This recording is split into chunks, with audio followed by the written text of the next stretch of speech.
Alright. Hello, ladies and gentlemen. I'm Matt here. Me and my co-caster Plupo will be covering TDL Pro Series 10 today. And after a 2-hour long break, we'll finally start with the Mad Kings versus Team KNG. Plupo, how are you doing today? I'm doing great, Mattior. I'm excited to get into a game and talk about it. So looking forward to this series. Should be a fun one. Yeah, hopefully, it's better than the waiting for a couple hours, unfortunately, which we were doing before. I was enjoying myself. All right, you were talking a little bit about Mad Kings before. They've got a pretty significant history in terms of pro or at least semi-pro Dota. Yeah, they're together for over half a year. They were doing great at the TI qualifiers. Almost made it to the last chance. They're in Division 2 of the South America right now, and yeah, they're should be in theory one of the best teams around here.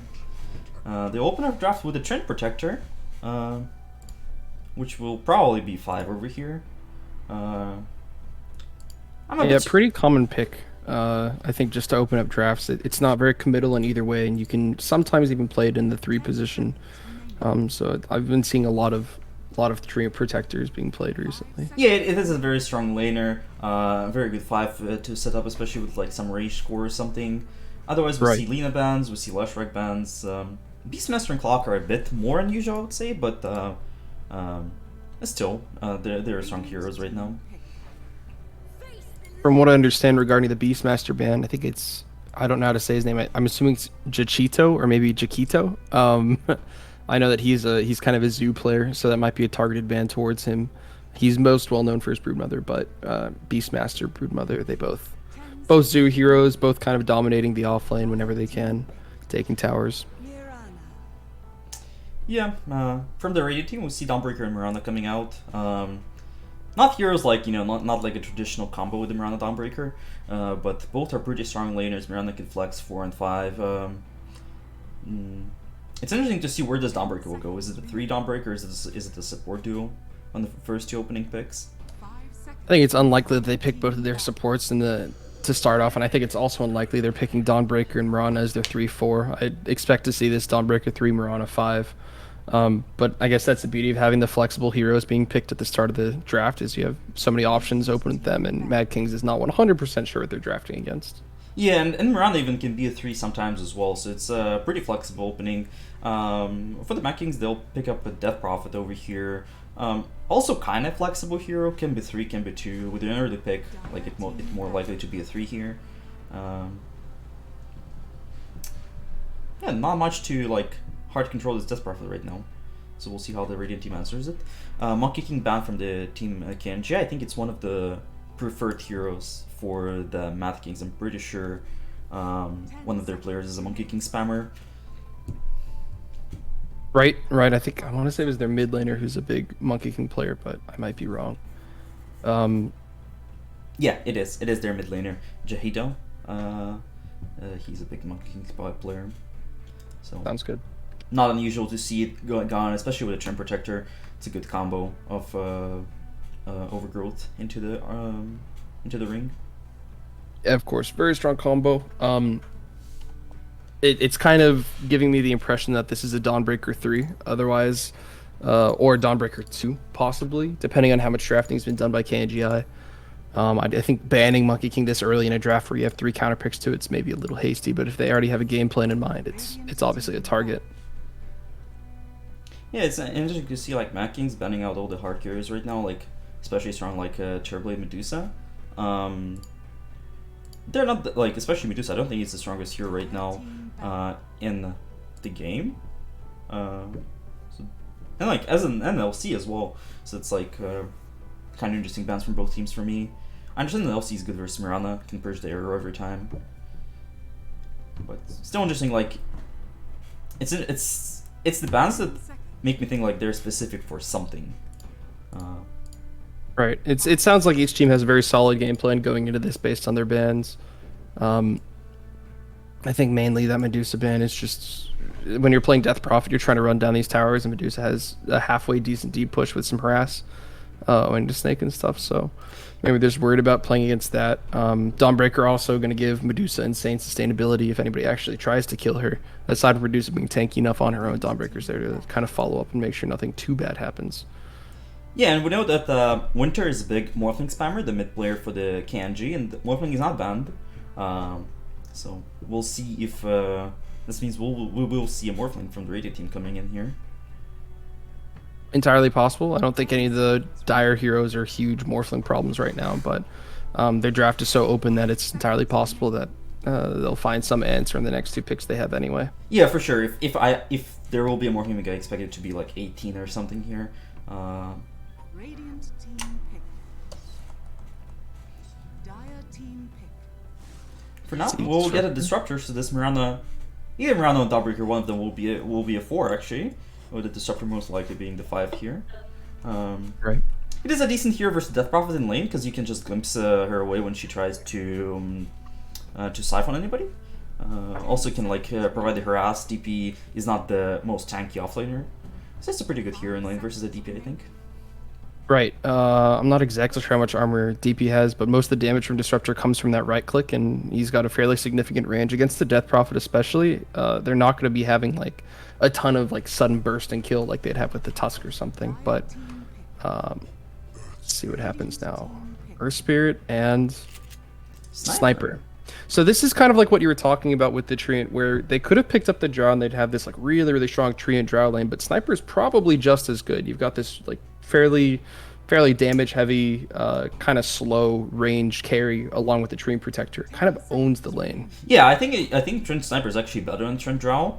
Like the amount of slows over there. If it's a Dawnbreaker 3, it'll be really hard for Dawnbreaker to like. She cannot get on top of Sniper. Actually, none of the Radiant hero can get on the top of Sniper easily. Has a Trent Protector to protect him from the Dawnbreaker physical damage as well if that happens later on. I really like the Sniper pickup over here.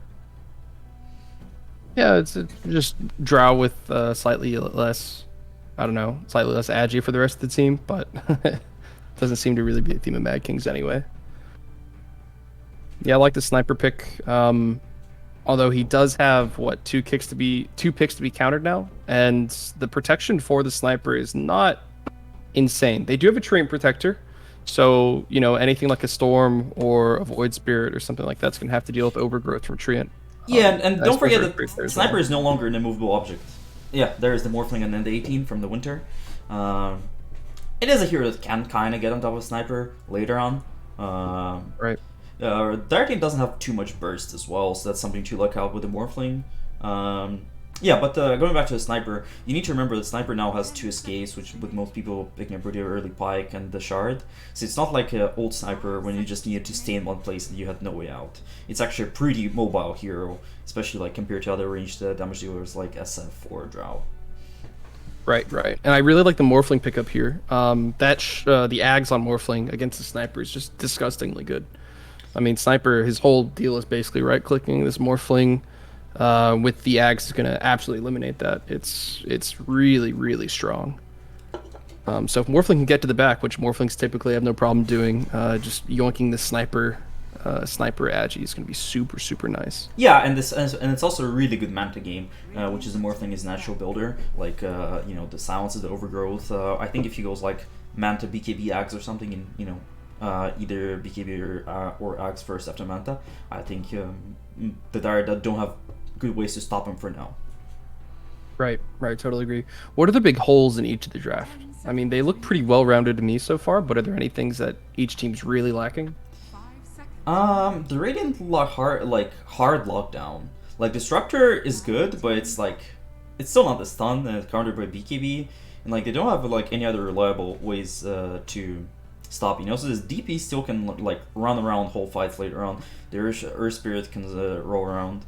Like they need some sort of lockdown, and considering like, do they need a 1 here? Probably, unless it's like a Dawnbreaker 1 or something crazy like that. I'm not sure I'm not sure what exactly a hero they need, but yeah, maybe like a Slark or something, even though like you don't want Slark and Morphling in the same pick. I think so. The Dire seems to think that it's like this is a carry Morphling and they're looking for a mid, but considering Winter is a spammer of Morphling, I think we should expect this Morphling to be a mid hero over here. Right, and it's really tough for Mad Kings. I think a good pick for them maybe it could be Razor. If they pick Razor, they can just start running at towers with Sniper, Death Prophet, Razor, and trying to play a really high tempo game before Morphling can get online and get all those items he needs to actually counter Sniper. But yeah, I agree. The Radiant team doesn't have too much deep push or anything like that, and like they already have a DP and Sniper. The Radiant needs some way to slow the game down and to make it like go to later.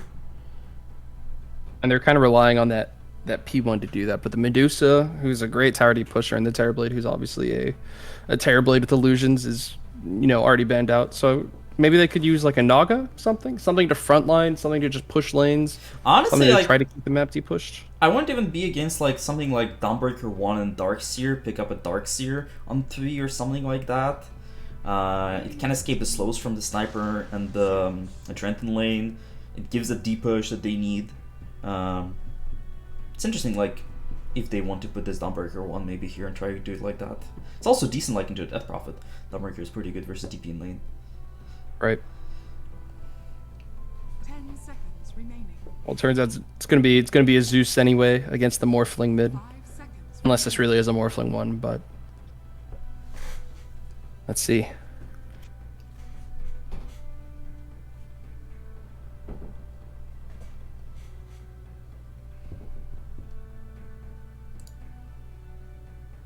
It's interesting to see like which direction they'll go. Pango is also not banned. I don't know like if they would pick Pango, like it probably would need to be Morphling 1 and Pango mid or something.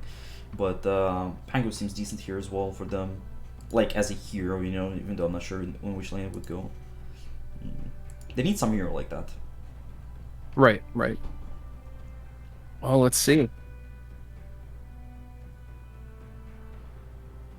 I feel like, yeah, their early game is really, really slow. Now that there's a Zeus here to just pump out the damage. It's a really slow early game compared to what's going to be coming at them.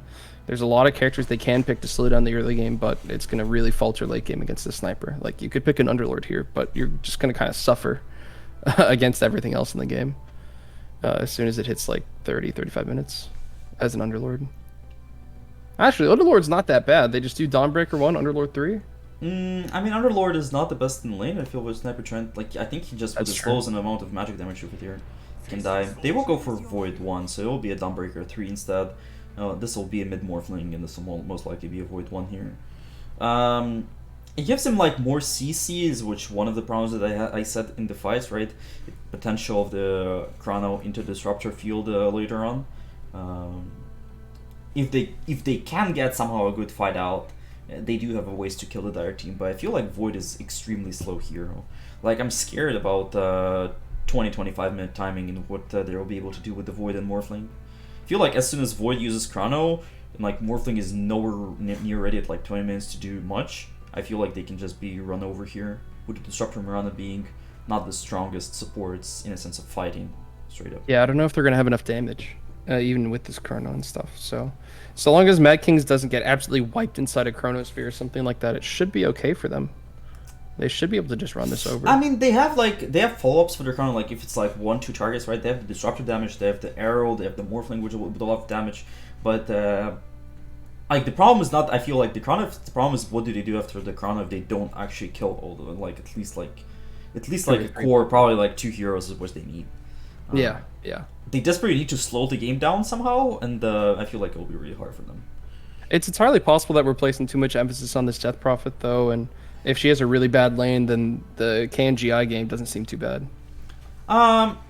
It is fair that DP is definitely the force to drive this game, but Void is not the most lane dominant hero, so that's one problem that I see here. If you want to shut down the DP completely, Disruptor is a strong laner. But I'm not sure if it's like with a Void, it is that strong of a lane here. We'll see if they definitely, it's definitely something that they need to do, but we'll see if they will be able to do that. Right.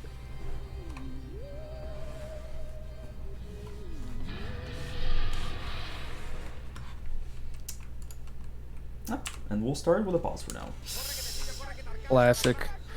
Classic Dota 2. Well, while we're on pause, we can go over of the players. We have Nameless 9299 playing in the Mirana. We have Winter playing in the Morphling. We have Paco playing in the Faceless Void. We have YN on the Dawnbreaker and Makuko on the Disruptor. And for the Dire, we've got Rena playing the position 1 sniper. Jachito going mid with Zeus, a classic. Red Monster on the position 5 Trinket Protector. Smoker playing Earth Spirit. And RZNT on the tempo driving position 3 Death Prophet. Okay, well, who are you giving this game to? Is it? I don't think it's a stomp in terms of draft or anything, but well, as you probably heard, like I probably favor the Dire as it's like easier to execute draft. Like it's more straightforward what they need to do to win to me. So that's why I'm tempted to give this game, advantage of some sorts from the draft phase to them. Yeah, I'll go so far as I would actually slightly favor the KNGI build, the KNGI comp, just because I think their comp isn't hard to maneuver either. It's also an easy game plan, like get your items and then like win the game because you have Morphling Faceless Void. But the flip side of that, of course, is can they make it to the point where they have those items? And it's entirely possible that Mad Kings has the tempo and the ability to coordinate correctly such that they don't allow that to happen. So, you know what? I think I'll give it to Mad Kings as well, on the condition that their Death Prophet doesn't absolutely lose her lane. Okay, alright. Yeah, like if this goes to like extreme late game, Void is very good versus Sniper. You place a chrono and you kill the enemy +1 basically every time you see him. They definitely have like a way to win, but they'll need to work hard to get to the point where they can win, I feel like. So, yeah, I think the game should be unpaused soon here. And we'll start. Maybe. There it is. No, we should. Are you unmuted in game? I should be. I'm not sure if I actually. Yeah, I should be. Okay, let me just make sure. You can mute me. Right? Yeah. Okay, cool. I should be open mic then. All right. Maybe. God, I'm not sure. Hopefully it works. What? Yeah, I can hear your mic coming through on the in-game. Okay, yeah, you can use the mute Cobra caster button. In Yeah, the I have that. Uh-oh. I think they saw that. Ward. Oh no, they didn't because Morphling smoked. But he saw the Zeus place one.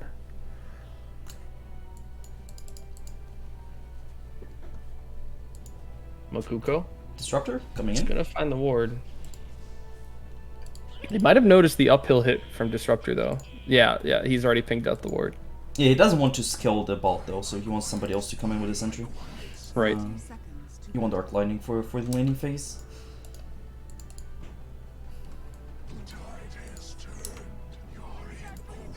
Yeah, and we see the Disruptor has 4 mangoes and looking to buy even more, so he's all prepared to Thunder Strike and attack this DP on cooldown. And he's almost got 5 HP regen per second.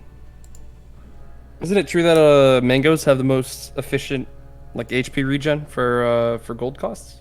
It's like 0.1, or it's like yeah. It's like 0.1 per gold.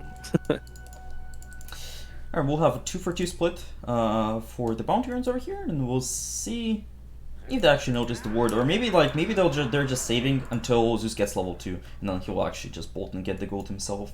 And that's also an option because it's not that important if it stays there for half a minute. We'll see though if they actually did notice the word with the up high ground attack there.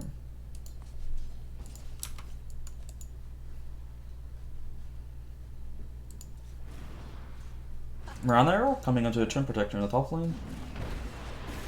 Will get slowed down as well by the Dawnbreaker. Gets pretty low, but is using the Leech Seed level 1, which provides a very good sustain for him, and will able to live. And his sniper's looking pretty happy as well. I mean, this is going to be a great lane for Dire up top, unless something absolutely disastrous happens. Yeah, and like the first couple levels, it's fine, and then I think it should get harder and harder as the game goes on. Also, we need to see this Mirana is actually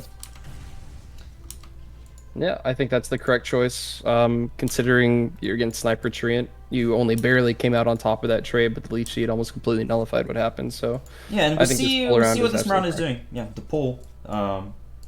Just securing, securing as much farm away from the sniper as you can. I think it's interesting that she purposefully only tried to get half of the wave. Yeah, because that it makes this next wave just push in by itself. Right. So that's a very good way to hold it. Because she also doesn't want to kill the wave. She wants to give it to Dawnbreaker. She doesn't want to all creeps to die here.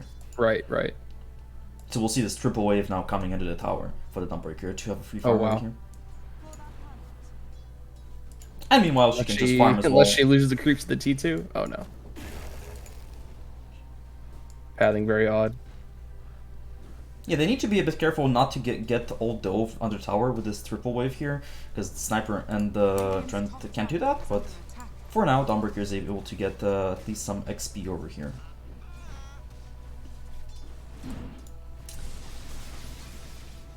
Mid lane is Zeus favored. I think it should be expected to be Zeus favored. He just had, with the arc lightning and absolutely Zeus everything. favored. Yeah, I mean, if Zeus keeps fighting like that, What? it gets pretty low with the 2 levels and Adaptive Strike. Almost Ooh, I gets was the close. kill. Yeah, but now Winter's gonna. I guess he has like 1,000,000 mana, so he doesn't really care what's happening. Zeus is half. You know what? They're better than me at mid. I trust whatever they're doing. Bottom lane, 12-1 against 11-3. About. Looking pretty good. Makuko, stunned up. Nothing to come out of it though.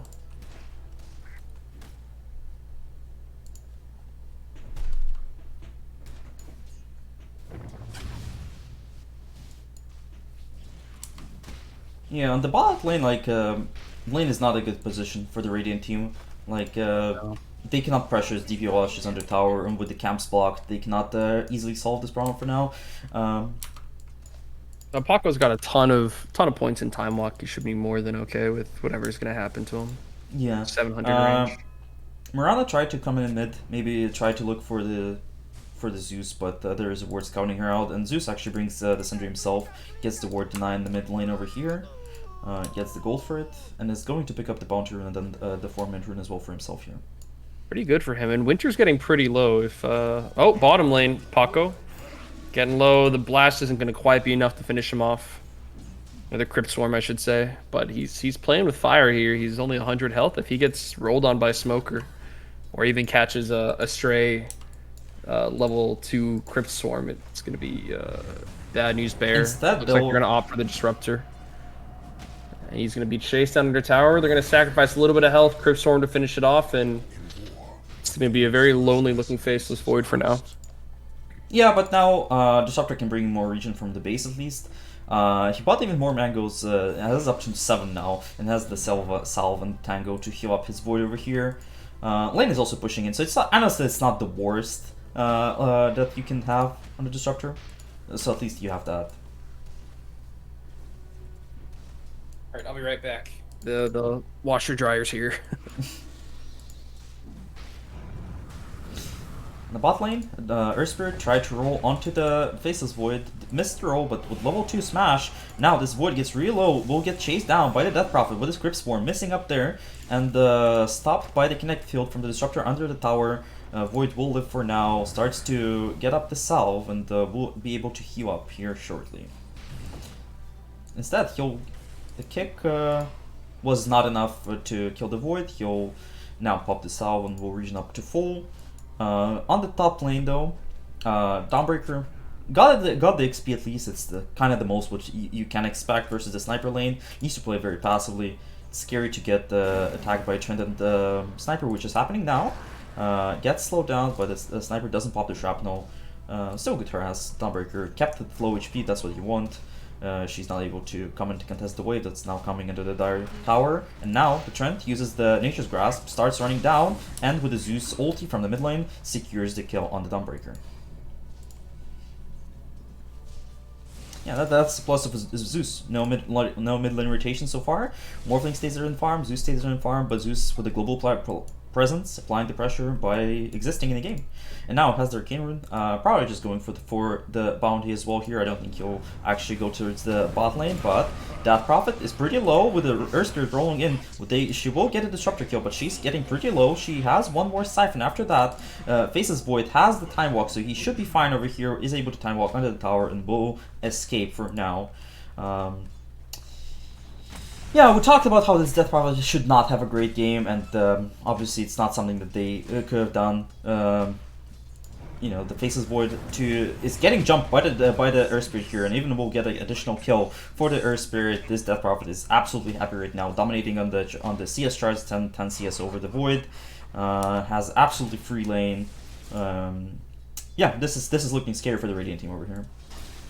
In the mid lane, Zeus fights with the Morphling with level 1 attribute shift. It will be enough to escape, but I don't think he will be able to come back to secure those last hits under the tower.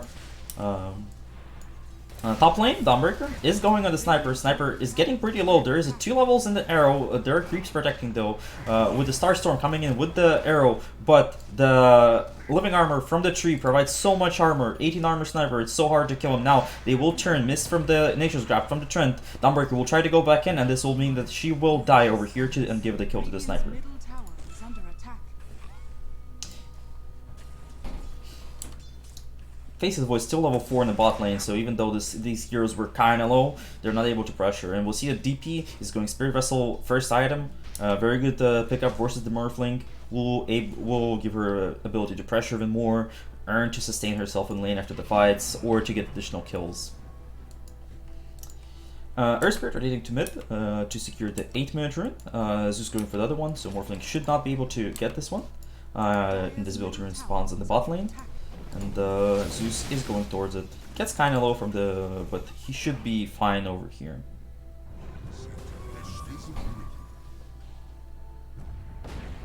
Silence on the Morphling, and the kill from the Zeus on the Mirana, who was already pretty low. Zeus sees that the Morphling is chasing him with a Disruptor field, missing, able to escape for now, has another Javelin jump in a couple seconds, turns into the Morphling, and now will start to get pretty low, goes into the Disruptor, will kill the Disruptor. Winter does not have a waveform for another second, will be able to probably to get a kill here on this Earth Spirit, who tries to juke him around the trees, but it's not enough, and he will go down. Zeus lives, and he got a ton of gold and ton of XP from that. The replay unfortunately doesn't show everything.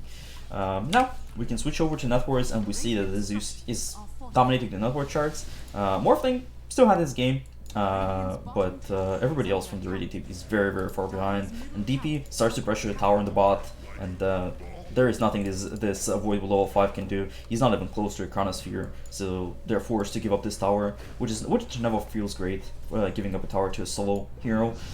They will go with the Zeus and the Earth Spirit for another kill on the Mirana. 4k lead for them, less than 10 minutes in. Game starts to look more and more scary. Sniper moves into the jungle to farm the stacks with the Shrapnel. Almost has his Maelstrom. Did not go for the Mask of Madness first, straight into Maelstrom. Morphling with a Disruptor. They try to gank. They only level 1 Glimpse though, so it's very hard. But at least they'll be able to contest the stacks and take some of those creeps for themselves. Now Earth Spirit will go in onto this Morphling, and with the silence, almost got the kill, but starts to pop the Attribute Shift. Now Rowan misses onto the Earth Spirit, but the Dawnbreaker goes on him with a throw back from the Disruptor. This Earth Spirit is finally dead. Trend Protector is coming in very strong, doesn't have the ulti though, so Morphling doesn't have enough mana for the roll. Uses the roll from the Earth Spirit to get to the low ground, but still will get killed by the Zeus Bolt coming in from the mid lane. Not a bad engagement. Like they saved the Morphling from an additional jump from the Earth Spirit, but after that they were too deep in with the Dawnbreaker with this Morphling, and they weren't able to escape. Just didn't have enough. They tried to contest the stacks under the 2 Dire Wars over here, and yeah, they're trying to make something happen, but it looks very hard. On the good side, like it puts some pressure off this Void, but he's already down. This Death Prophet just TP'd out anyway. And another kill on this Mirana from the Zeus Thunder God Rat. I'm not sure how she got that low, but what can you do about that? Zeus has the Kaya, and this Morphling will get rolled on. He started to phase shift, but with level 1 attribute shift, this is not enough with the amount of burst that they have. Yeah, Usually it can be enough level 1. Sometimes most of the time you go for 2 levels, but the amount of the burst from the Zeus and the Spirit Swarm even at this stage of the game, it's very hard. On top, they'll go on the Trent. Trent will pop the ulti. Earth Spirit comes in with his ulti as well. Gets this Disruptor very low. Disruptor should go down in the second here. Also, will pop another round of the ulti on the Dawnbreaker, but Dawnbreaker will be able to escape. He didn't have any Stone Remnants to land the stun there. Death Prophet comes from the back line and will try to secure the kill on this Dawnbreaker. With the urn, it should be enough, and the Earth Spirit with the long range boulder smash. And now they also got the silence off on the Mirana, missed from the Earth Spirit boulder, but Zeus comes in and secures the kill on the Mirana. It is looking absolutely out of the hands. They're just getting picked off all around the map, and now the top tower probably will get taken here with the Exo Pop, maybe even without, because it is so low. The double wave is coming in. Morphling tries to farm the jungle, but they see him on this ward, the very good deep ward that was placed. And now they will take the stacks away from this Morphling, who went for the Dragonlance first item. Gives him a lot of stats, but it might be not enough, you know. He needs way more to be able to contest the Dire team here, with his team being so far behind. They're looking for a smoke right now. They want to use the first Chrono finally to get somebody. They need to make a way around this. They know that this place is warded from the previous engagement from the Earth Spirit. Earth Spirit is there to scout the smoke, so they should be careful not to run into this Earth Spirit, because you want more. You want the core. You want the Death Prophet or the Zeus. Dire team will smoke as well, and they're looking to go around. The bot side, there is nobody there. I'm not sure if they saw Mirana in mid. I don't think she attacked. But now, Morphling showed himself, starts to attack the creeps. They're going all the way towards the bot, but nobody's there. They dewarded and the Void just stayed here to farm. Morphling, though, starts to go into the jungle. Let's see if they run into him. They should see him. It's the daytime, and the Earth Spirit will throw boulder with the silence on top of this Morphling. It is a very easy kill with the help from the Zeus ulti, and the Radiant team will just call it GG. They have nothing to fight in this game. It just went out of hands. You know, the Void was too slow, and with that, we have a 30-minute 2-16 games free win for the Mad Kings, and yeah, this looked very rough in here. Anyway, we'll be back for the next game, and yeah, see you shortly.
Right, we're back with more TDL Season 10 action over here.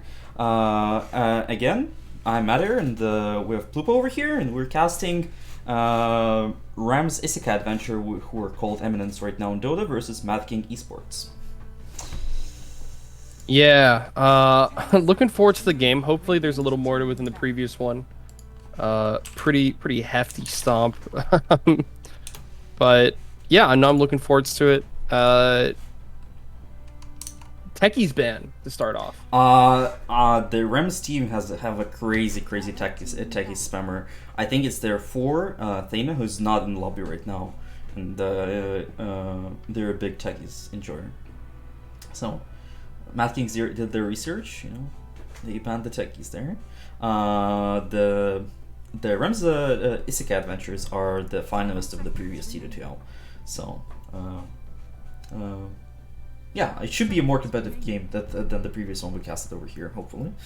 It also should be noted that both of the teams already go to the playoffs, so I don't know how much they care about the seedings, but we may see some more like cloudy picks or something here coming in. Right. Ricky ban. It's definitely coming to popularity with the recent rise of support Ricky. Yeah. Is it justified in the first phase as a ban? I think it's a lot of this comes to team's preference. Like, if a team hates playing against Ricky, and like it's a very disruptive hero to play against, and also like versus specific heroes.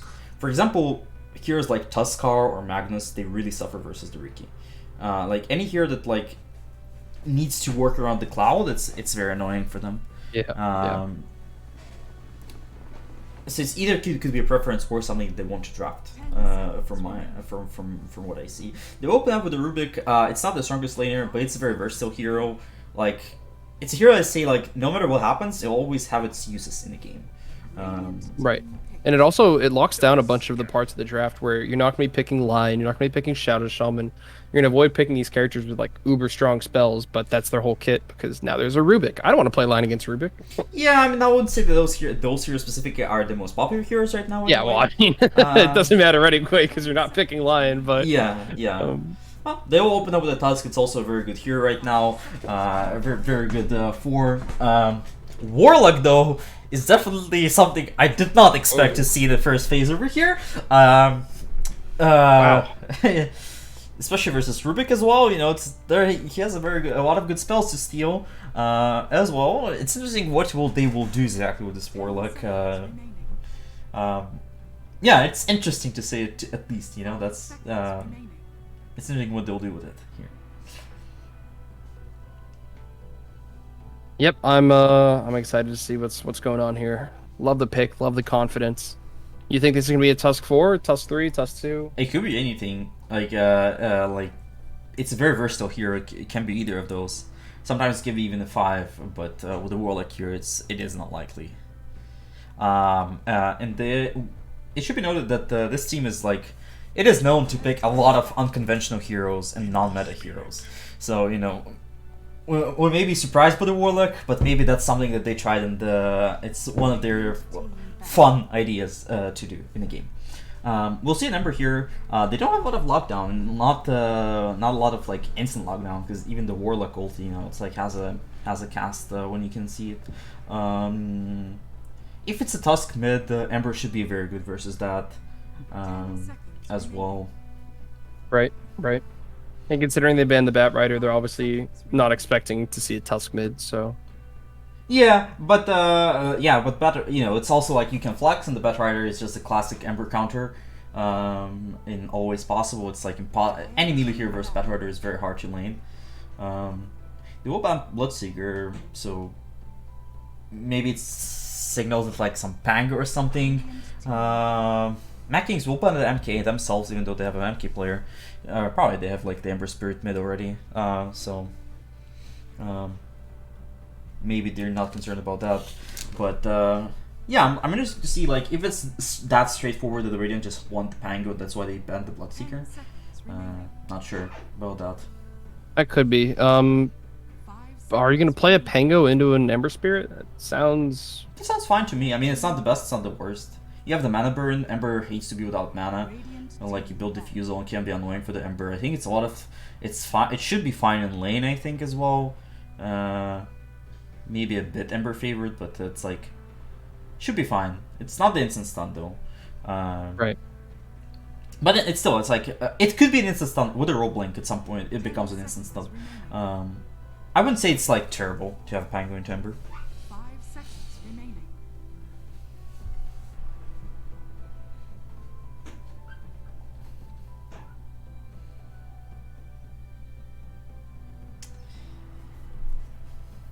SF Band, another hero which excels against the melee mids. So I think they're just protecting this Ember pick, which is very early mid pickup. So they're trying to protect it as much as possible. Also, it should be noted that Riki is with Sadwire, Riki is so early banned. Riki is very good versus the Ember with the Cloud setup. So, maybe it was something that they planned from the start, and that's why they banned the Riki as well.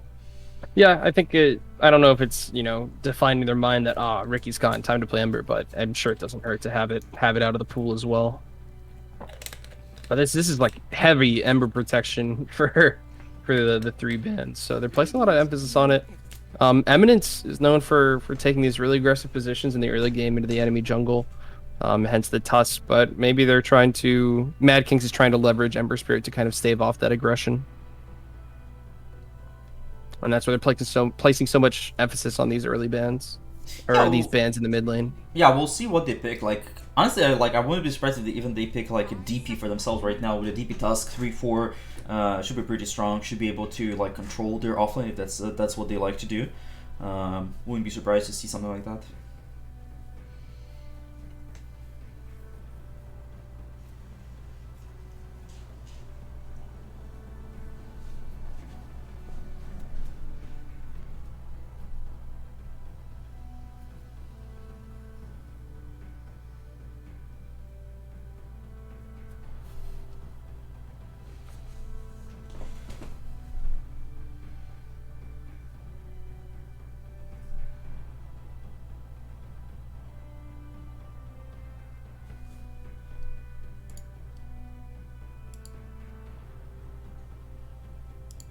Taking a lot of time for this third pick over here, using almost all of their reserve time.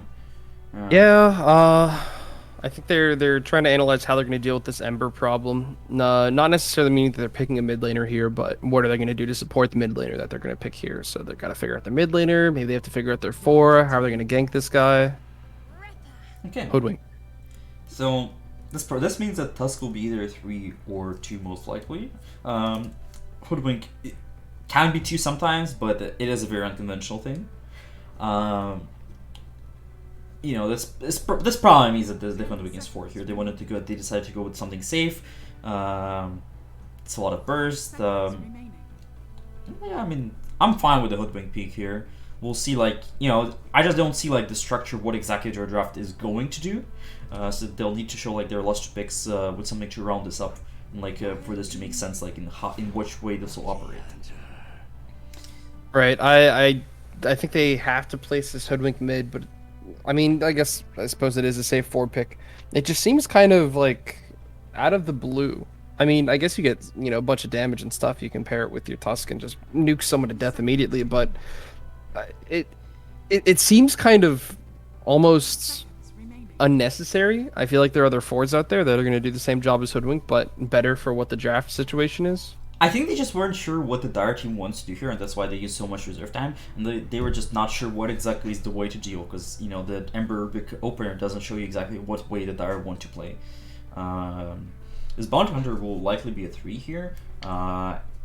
So the Warlock is usually a pretty strong defensive laner. But the Bounty Hunter, it's not a hero that specifically bullies out enemy 3. So Bounty Hunter will most likely be able to stay there, steal his gold from the Janada, has a lot of HP, has a lot of armor.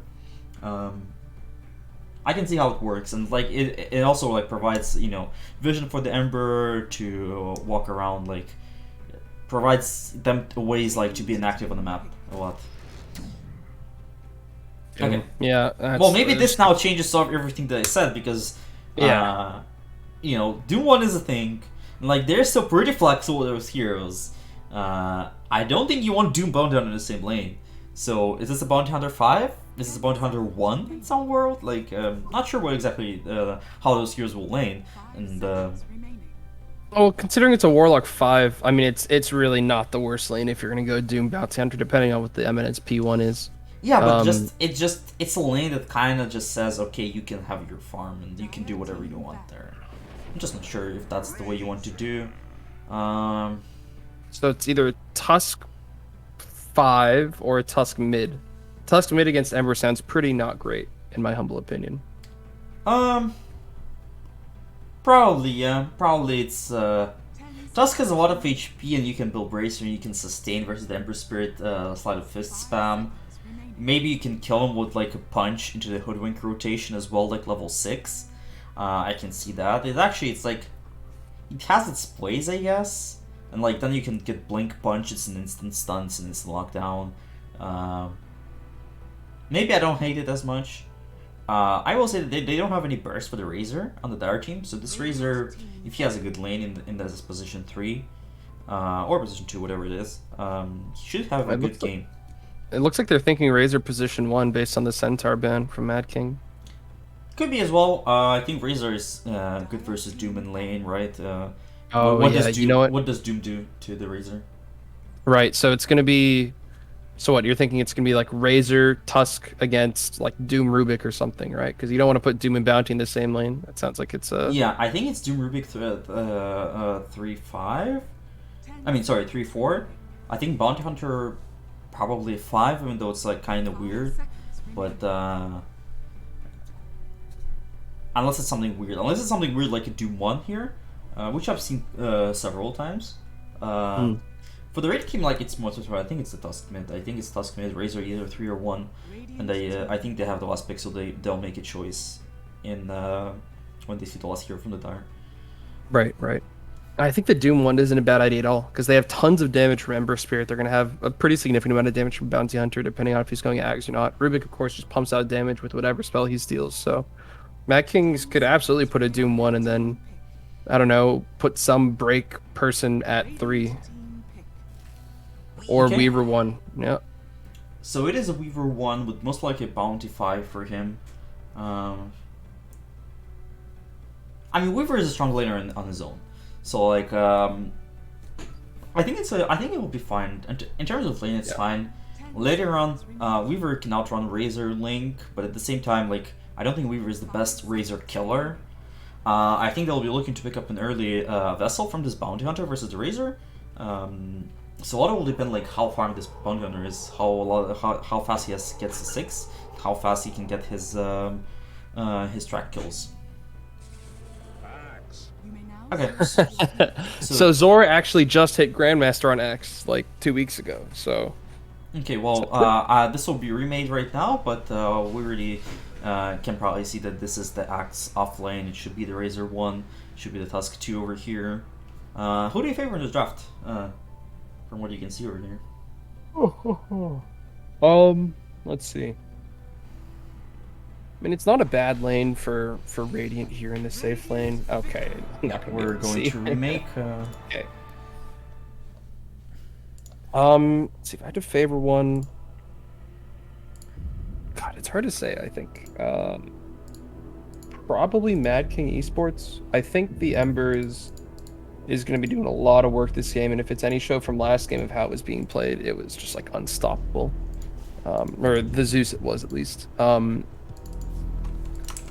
password, 1 second. You got it. Let's see.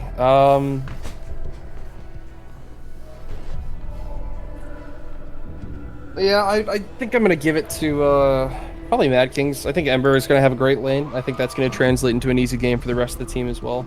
Okay. I don't know if there's enough stuff happening on the Radiant side to counter what Dire really wants to do. I think the Razor's strong. I think the Razor's gonna have a great game. Wait, what did they pick? What was the last pick?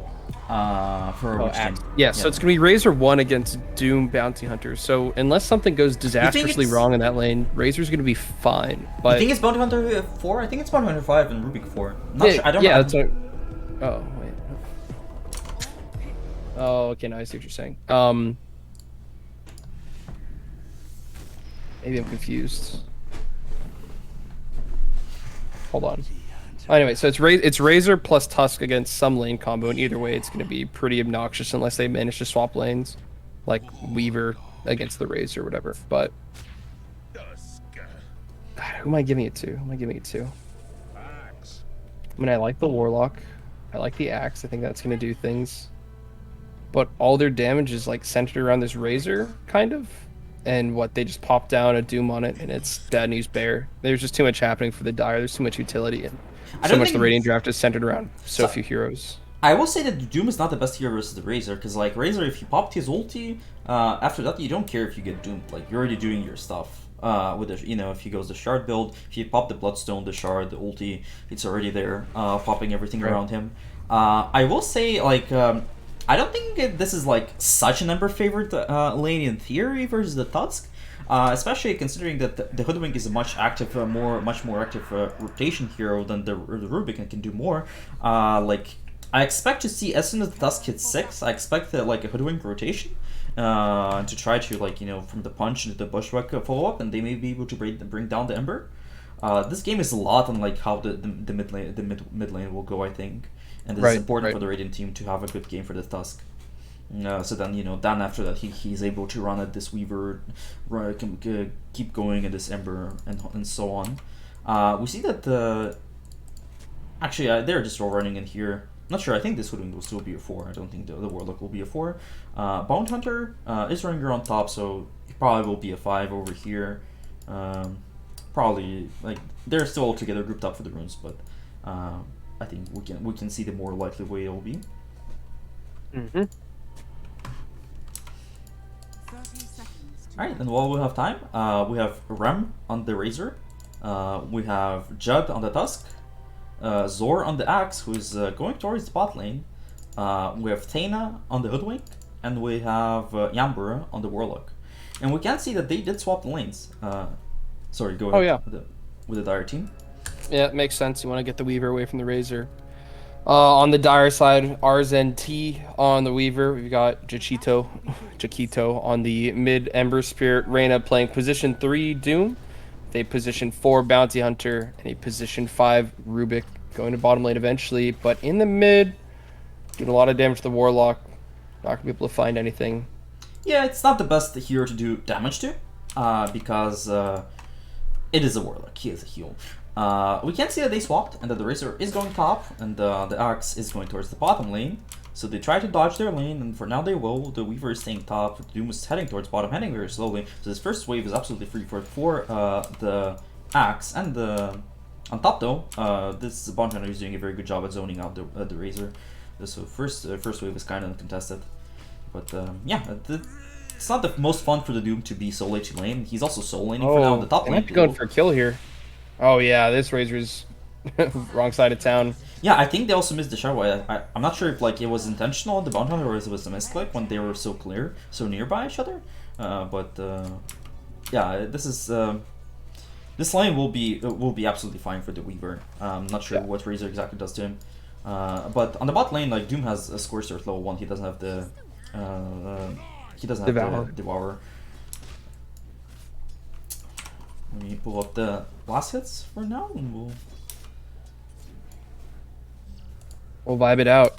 I'm curious to see how this mid lane goes. I mean, I know that you're saying it's not that bad, but I just can't see how Tusk is gonna have a good time at all in this lane. Well, we'll see. We'll see how exactly it goes.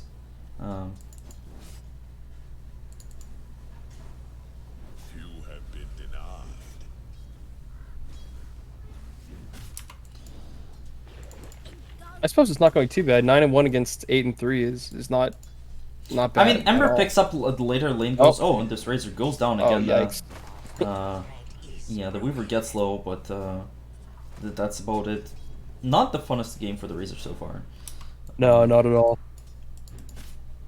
Yeah, so back to mid lane. Ember Spirit, like couple of first levels, it's not this strong. Like what exactly he does? He right clicks. The lane gets harder later on, especially we can see that he's maxing Flame Guard, so Tusk will not have enough magic damage to pop that back. And considering they're both melee heroes, it'll be useful for the Tusk. Blocks off the Ember Spirit, so he will be able to get both runes over here for himself, which will be very nice for him going forward. Oh yeah. Um, yeah, with the Razor, I mean, honestly, like, this Weaver has surprisingly not a lot of CS so far. So, it could be worse, but 2 deaths are still 2 deaths.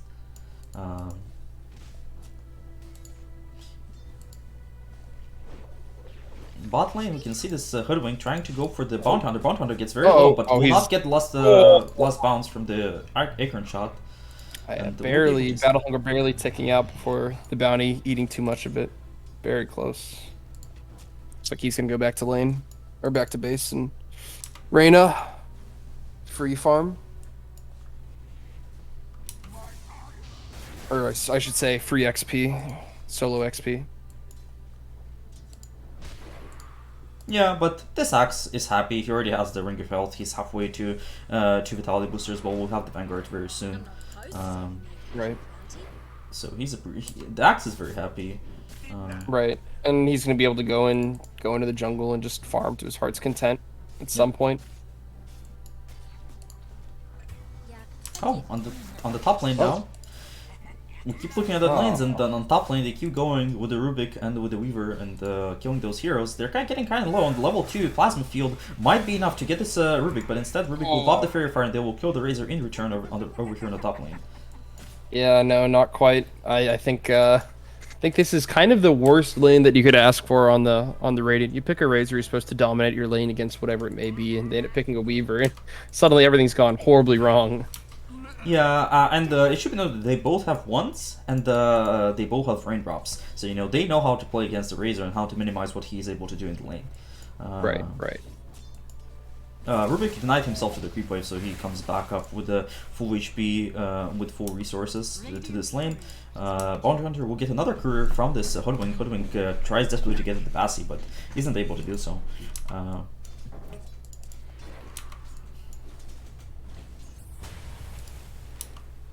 Mid 29-5 against 27-2, it is somehow actually Tusk favored. So you were entirely correct. So. I mean, the biggest thing was that the 2-minute rune, that Tusk got both runes, and the Ember didn't get the bottle refill. So that was really good for the Tusk going forward. Allowed him to sustain a lot more. But now Tusk is taking a bunch of damage. Just Sleight of Fist not quite up, but yeah, but now he's forced back to go to base, and Ember Spirit will get the next wave completely uncontested here. It is not ideal, but at least a lot of this time the wave is actually coming to each other. Yeah, on the bot lane, Bounty. He's get called. He does have a Fairy Fire, so he's gonna be okay. But Thana getting pretty low. Yeah, Thana's career got killed 2 times, so... They found the Warlock, and the Weaver's pressing all his buttons, and he's going to get linked up by the Razor, so no kill's going to come out. Plasma Field doing a lot of damage. Weaver getting low, and he's going to go down. Yeah, and this Rubik as well can be in a bit of danger. There is a Shadow Ward in 2 seconds on the Warlock. May opt out to place it on himself, actually, I think, here. But they will get the kill on Rubik. Yeah, you need to be careful with how much Weaver is good versus the Razor, but you need to save your stuff to get out. In the mid lane, Tusk will get the Arcane Rune for himself, and he is level 6. So he just used the punch to secure that rune for himself, and he'll go in as well to get the Bounty's rune as well. Great link from the Razor. As soon as the Weaver is about to finish his Shikuchi, he gets the link, and suddenly there's no last hitting. Yeah, that's why I said the Weaver is good, but the Shikuchi cooldown is so long as well. Now early levels, 12 seconds with level 2. He needs to be careful with how he uses it not to get linked. This is looking like a much more interesting game than the previous one. It's not looking bad at all for Radiant, aside from the somewhat disastrous start to top lane. But everything else, all things considered, is looking quite equal. Yeah, they're still, they have the sustain for the Razor, so even with the bad start, he's able to recover here very nicely. Bounty Hunter looks to come mid. They try to contest this Tusk. Tusk is very tanky here, though. 1000 HP. He's deeping towards the top lane right now. I think he deeped in Vision from this ward, which was just placed recently while he was out of the lane by the Ember, so Weaver is able to escape from the top lane. We can see that this Weaver, pause 1, went for the Urn of Shadows. This is very unconventional. I've never seen this before. I'm interested to see if he is able, he's actually finishing up the Vessel here, because they have no other Vessel carriers for the Razor.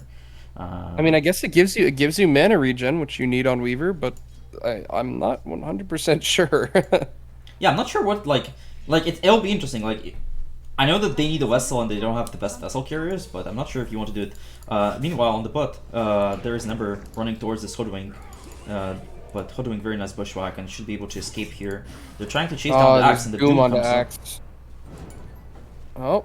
They're trying It to looks shoot like for they might a bit, ignore the but- axe and just go for the Hoodwink. Oh, what a deny from the Hoodwink onto the axe, who's been doomed up. Tusk now in. Finds the Doom with this punch. He's going to finish that off. Thana getting very low, but Red Monster is on the wrong side of the tower, and he's going to go down to Tusk as well. And the Jachito Fist- going to go in, finish off the Hoodwink, and now he's out. On the top lane, Razor is really low. We'll pop the last plasma field. We'll get the Weaver in return for his Warlock dying. He's very low, and we'll go down to Rubik as well. But this is a kill on position 1, so it shouldn't be the worst. And altogether, you know, the engagement in the bot lane, engagement in the top lane, it's kind of favoring the Radiant team. Doom used as well, so now this Axe should be absolutely free here to do whatever he wants. Because without the Doom, I don't think they can kill him in any way with the Vanguard that he has. Yeah, I'm curious about this Weaver build. I don't I've never seen this before on a pause on a Weaver. Yeah, Okay, it's a dead Warlock. Will pop the Shadow Warden himself, but he's getting very low, and Hoodwink's is there. here to. And there's return. Razor. Yeah, And there is time lapse available on Weaver, so this shouldn't be too much of a problem. I don't know if I would time lapse right in front of the Razor, but Oh, they got the courier from the Tusk, so there is no Falcon Blade, and they see Tusk rotating in with this ward, so they will be able to escape. Right now, Weaver still go down 1 second on the Shikuchi. They will land this stun, but they don't have any vision. It's just barely out of range of the sentry. It clips, and he has this haste, so he's able to run him down. And with the punch, they will get the Weaver over here, and they will be able to pressure this tower on top. Now, Ember comes in, they have an up sport, so they do see him coming in. 4 seconds until the Bushwhack is up on the Hoodwink. They will link up the Ember. Ember has the Remnant and will Remnant back. That. I'm leaving.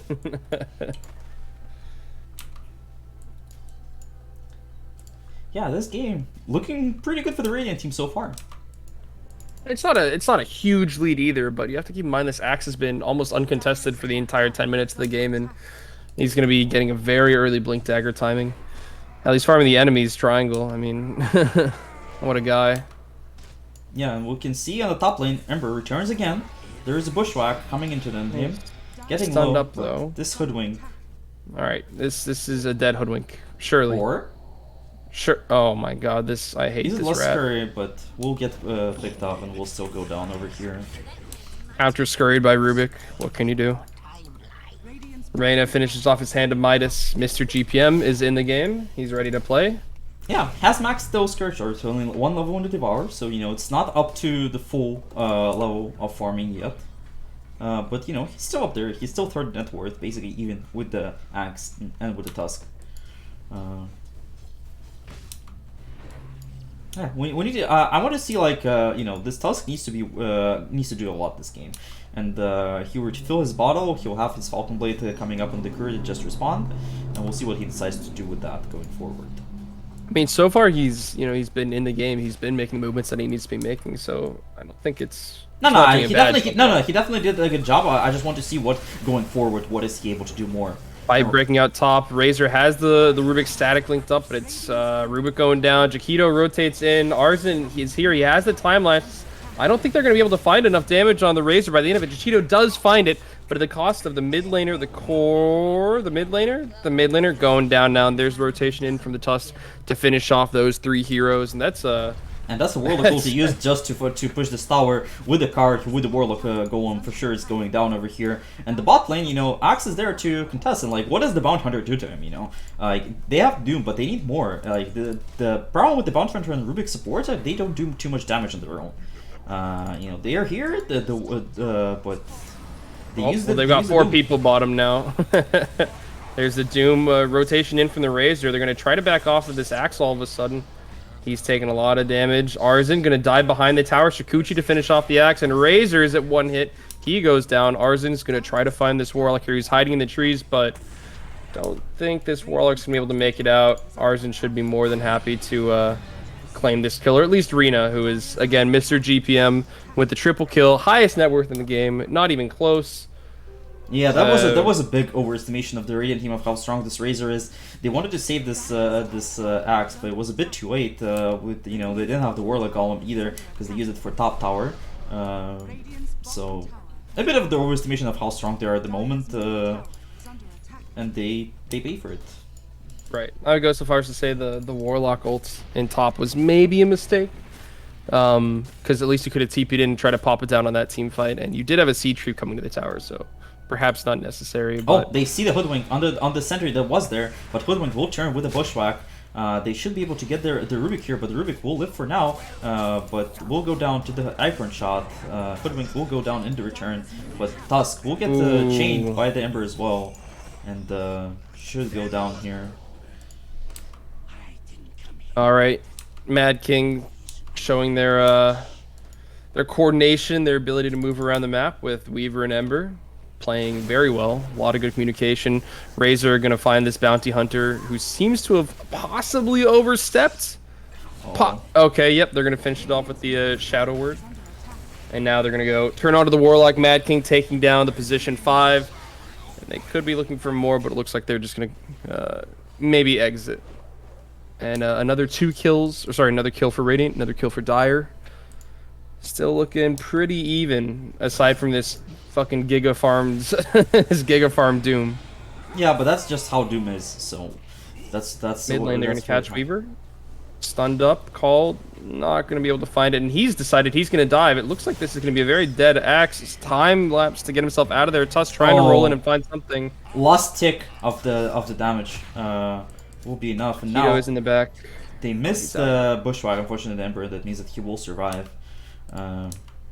Yeah, the axe is 100 gold till the Blink Dagger, and Arzen's back. There's damage. There's a lot of minus armor on this Warlock. Any sleight of fist will kill him, but it looks like it's just gonna be a right click. Yeah, and Weaver went up to finish up the Spirit Vessel, maxed the Swarm as well, the second spell over the Gemini attack. So they're just looking up to group up and with the Spirit Vessel be very useful against this Razor, and just do as much as they can in this game right now with their power spikes, and they're running him down. They're trying to get as much gold from the track as they can. They're smoking towards this Razor on top right now as well. They might break on this Tusk here. Yeah, it looks like they will. They're going to pop up the wards. They're going to see the Razor as he comes around right now. There's the track. Yeah, Razor's running. I think he's going to be A-okay here. What's this Razor building? I can't... He's sitting on 2,400 gold. He hasn't bought he hasn't upgraded boots, or he was deciding, and he decided he needs the BKB versus this all the magic damage versus all the Spirit Vessel. So that if he straight goes to the Bloodstone, like you just cannot do that. Big axe call on this Weaver, and Weaver will go down from the axe call with the help of the sharpshooter. This Bond Hunter also very low, but survives for now. And the Emperor Spirit is coming back in, tries to go onto this Tusk. Tusk gets low, and the Doom is here as well. Bushwhack stuns the Rubik, but the Tusk will go down, and the Warlock Golem will not be enough to get this Rubik most likely. Axe goes back in. Bounty Hunter dying on the side of the Warlock Golem. Razor TPs in now. Static Link to try to kill Rena. They're just barely going to have enough damage before he completes the TP out. Ember should live here. Oh, great Bushwhack from the Hoodwink, and Zor maybe a little confused. He is not quite going to get the Tumbler's Toy. He does get Spirit Vesseled up by this Weaver. He's not taking any damage at all, but Ars and T is now, and he's looking for more. He's going to try to find the kill on this axe. He's almost there. There it is with the track. He's going to be able to finish it off. Chiquito looking for one more Sleight of Fist to finish off Thana, and then he's probably going to get out. He's getting out. Yeah, but I'm not sure if that Weaver dying was a good thing for the axe. Like, I'm sure that I understand this Weaver went for non-traditional carry, and their true carry is the Doom. It was unfortunate for them that the Doom died in the BKB. Dead Warlock. Is it with the track gold? It is. And now Razor's. It's gonna be okay. I don't think he can fight this bounty though. This seems like a death. Okay, this Razor went for the Maelstrom. That is an interesting pickup. I've never seen a Maelstrom Razor before. At least not as the first item for sure. So it's interesting what is he planning to do. I understand that he has. I mean, he's the true pause 1, right? They swapped. The axe is the pause 3. He's the pause 1. You go Maelstrom on Razor because the Eye of the Storm actually procs your Maelstrom because you're a lightning hero, and it amplifies the damage. Trust. I saw it on Reddit. Fair enough. We'll trust Reddit. on that one. No, but realistically, I think the reasoning is that you need to be the person with the most gold on your team. Hopefully not your axe. I guess Tusk is fine, but this Razor's going to help him farm. It's going to help him get towards BKB, and eventually it's going to build into a Gleipnir, which you're going to maybe want to lock down the Weaver. Yeah, and we see why this Bounty Hunter, how it's annoying is with the Ember Spirit giving division for the Sleight of Fists, with the Searing Chains, constant harass coming out from the Dire team with that. Right, this Bounty Hunter opting to go pipe first instead of the standard Ags first Bounty Hunter, which we're all a fan of. Yeah, we'll like see him going all the auras. He'll go the Force Staff as well to help save from this Razor running in. Right. Seems pretty reasonable. And Weaver continuing on his path towards the Dragonlance with his Spirit Vessel. Rena has finished his Blink Dagger along with his BKB at 18 minutes. Classic. Mr. GPM. Yep, that's Doom Gaming for you. Yeah. I feel like Doom's off cooldown. It's probably time to group smoke and fight. And they have Blink now, so there's a surprise initiation that they can find with the Doom, who just now finishes off his magic wand. Yeah, 200 gold till the Deso, so Radiant will really want to survive without fighting till that. It will be a big power spike for this Tusk's damage to try to kill the Ember. Unfortunately, this Tusk trying to finish up will get run in, and he even pops the... yeah, I mean, honestly... 100% dead. Okay, they're using the Doom on him, so it might be okay, but no. They missed the call, so... they just need to hope that this Axe actually gets to outrun the Weaver over here. He has Blink in 2 seconds, so he should be fine, but he will stay too far. No. This means he will be going down to this oh no, Zor, no! He's going to try to TP out, but chains by Ember Spirit going to finish him off, and that's a little bit greedy. yeah, that's... I mean, honestly, I think that was greedy, you know, both in that play, and like the way they just play, like they're allowing the Dire team a bit to pressure them too much, and you know, they had the timing with the Axe Blink Vanguard, and like they need to do more from that. Like now the Tusk finally has a Deso, so now they're looking to fight again, and now they need to have a good fight. They want to pick off on the Ember or something with the amount of stuns that they have. I mean, that's one of the big pros of playing like this Weaver. Having I was thinking, sorry, the Blade Mail is coming out on X soon. There's a Weaver with like a Spirit Vessel. Like, he's not doing that much like direct damage. I mean, he still has, you know, Geminate attack, which is doing a ton. But I mean, this Blade Mail is going to be not the most influential item in the entire game, perhaps for killing Ember. But even he himself is going to have his Flame Guard up and. Look at this, they placed the Sentry Ward on top cliff, and it doesn't see the Ops on the lower one, so this Ops gets to survive the Sentry attack here. And like, look at the Dire wards, they just have wards all across the map, seeing entire Radiant exit from the base. Radiant smoked up, they're going to be trying to find the Dire somewhere in their own jungle, but they're soon going to realize that the entire Dire team is actually top killing their Razor, who's taking so much damage. Down to 100 health, can be finished off. Axe is now in with the call, but he's maybe regretting this as he goes down. 2-for-0 trade in favor of the Dire, finishing off the P3, P1. Looking kind of spicy. Uh-oh. Tusk mid. He's getting caught by the Ember, and that Deso is not going to be able to help him have enough damage to actually kill the Ember. Yeah, honestly, like... Here he goes, looking for more. They're going to find the Hoodwink with the bugs and the Ember. Ember diving under T2s now, Sleight of Fist. He's looking for the Hoodwink. Gonna get bushwhacked up. He's taking a lot of damage. The tower's actually going to finish him off as... maybe he's getting a little overconfident. Yeah, that is something, but... You know, this Ember is so far ahead, like, it is really scary. Like, the Radiant team just couldn't find, like, a fight that they want to. Every time they try to do something, the Dire are just in a better position to, like, they're able to get the first jump. Warlock will just drop the ulti onto top of this Weaver, but... Oh no, and now Zor doomed up. He's not going to be able to call or anything. Razor's here, he's got the static link onto the Doom. Ult coming out. Looks like they're going to try to pick up some sort of a kill. They're very close. They're very much inside the Radiant base here. Arzen diving for the Warlock, who's maybe going to get caught here. Spirit Vessel, 1 or 2 hits.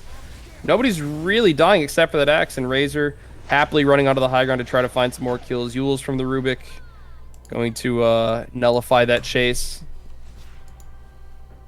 Now Jed tracked up. He's looking for the Rubik still. There is going to be a haste though, so probably no kill. And Jaquito is back on the map with an Aghanim Scepter. Yikes, yeah, this is a 15k gold lead at 22 minutes. I wouldn't be surprised to see a GG soon. One more bad fight, and I think Radiant might give it up. Here comes Jaquito. There's Dead Razor on my screen, bottom lane, Jaquito. Yeah. This Ember Spirit is a bit of control, and a bit his like underestimate of how strong he is right now.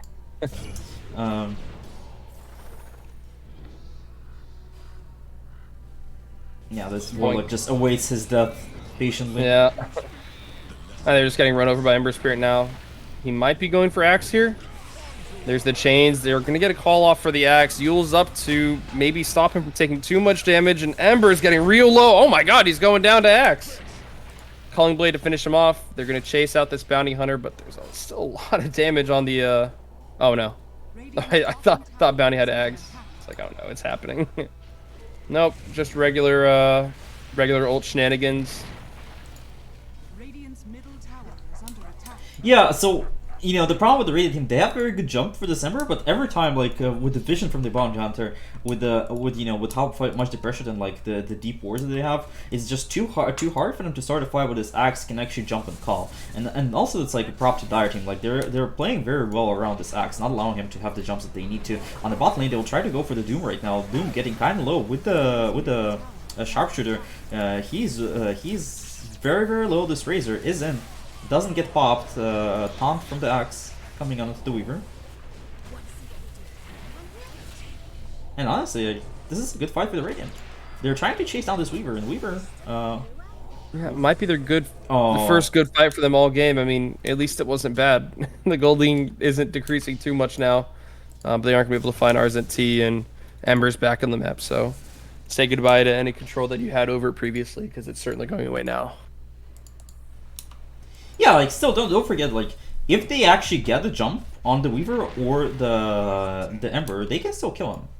They have a ton of damage from the with this Hoodwink, with the shard from the Hoodwink, with the call into the Bushwhack. So like the biggest thing they need to do, they need to find a way to get that jump. And they're trying to smoke behind this Tusk. They're trying to bait on this Tusk mid again. And Tusk is really close to a Blink Dagger. So for now, yeah, if they can start the fight with the pickoff on Doom or Ember, or I mean, yeah, this even ward, like this Weaver ward isn't sees bad. them all running into. Oh, Doom is blinking in. Great stun. He's going to find the Hex or the Doom onto the Tusk. Tusk going down soon. Warlock loses entire life, but not for getting his ult off. Bushwhack from the Hoodwink. They're going to finish off the Tusk. They're killing Razor. Hoodwink's going down. It's just the Axe left in exchange for the Doom. And it looks like they're going to be able to maybe finish it off here. Ember jumping forwards. Chains. That's a 5-for-1 in favor of the Radiant. Yeah, every time they try to do something, the Dire are just one step ahead. They just placed this ward before they came in. And they ran into the Weaver. They weren't sure if they can go in him and kill him. And after that, they tried to disengage, and you just cannot disengage versus the Bounty Hunter and Ember team.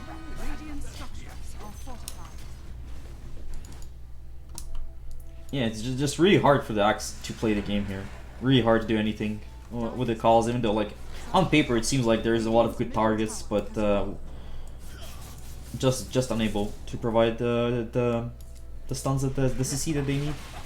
Yeah, and with this Axe, you're looking for a lot of burst follow-up, and really the only burst they have is Hoodwink and Tusk, so it's No, I would say that like the thing is like if they get like as we saw like in the two good fights that they had, they can kill people. But the problem is like actually getting the jump. I think they have enough damage if they get a non-BKB target. Right. 20k gold lead now for the Dire.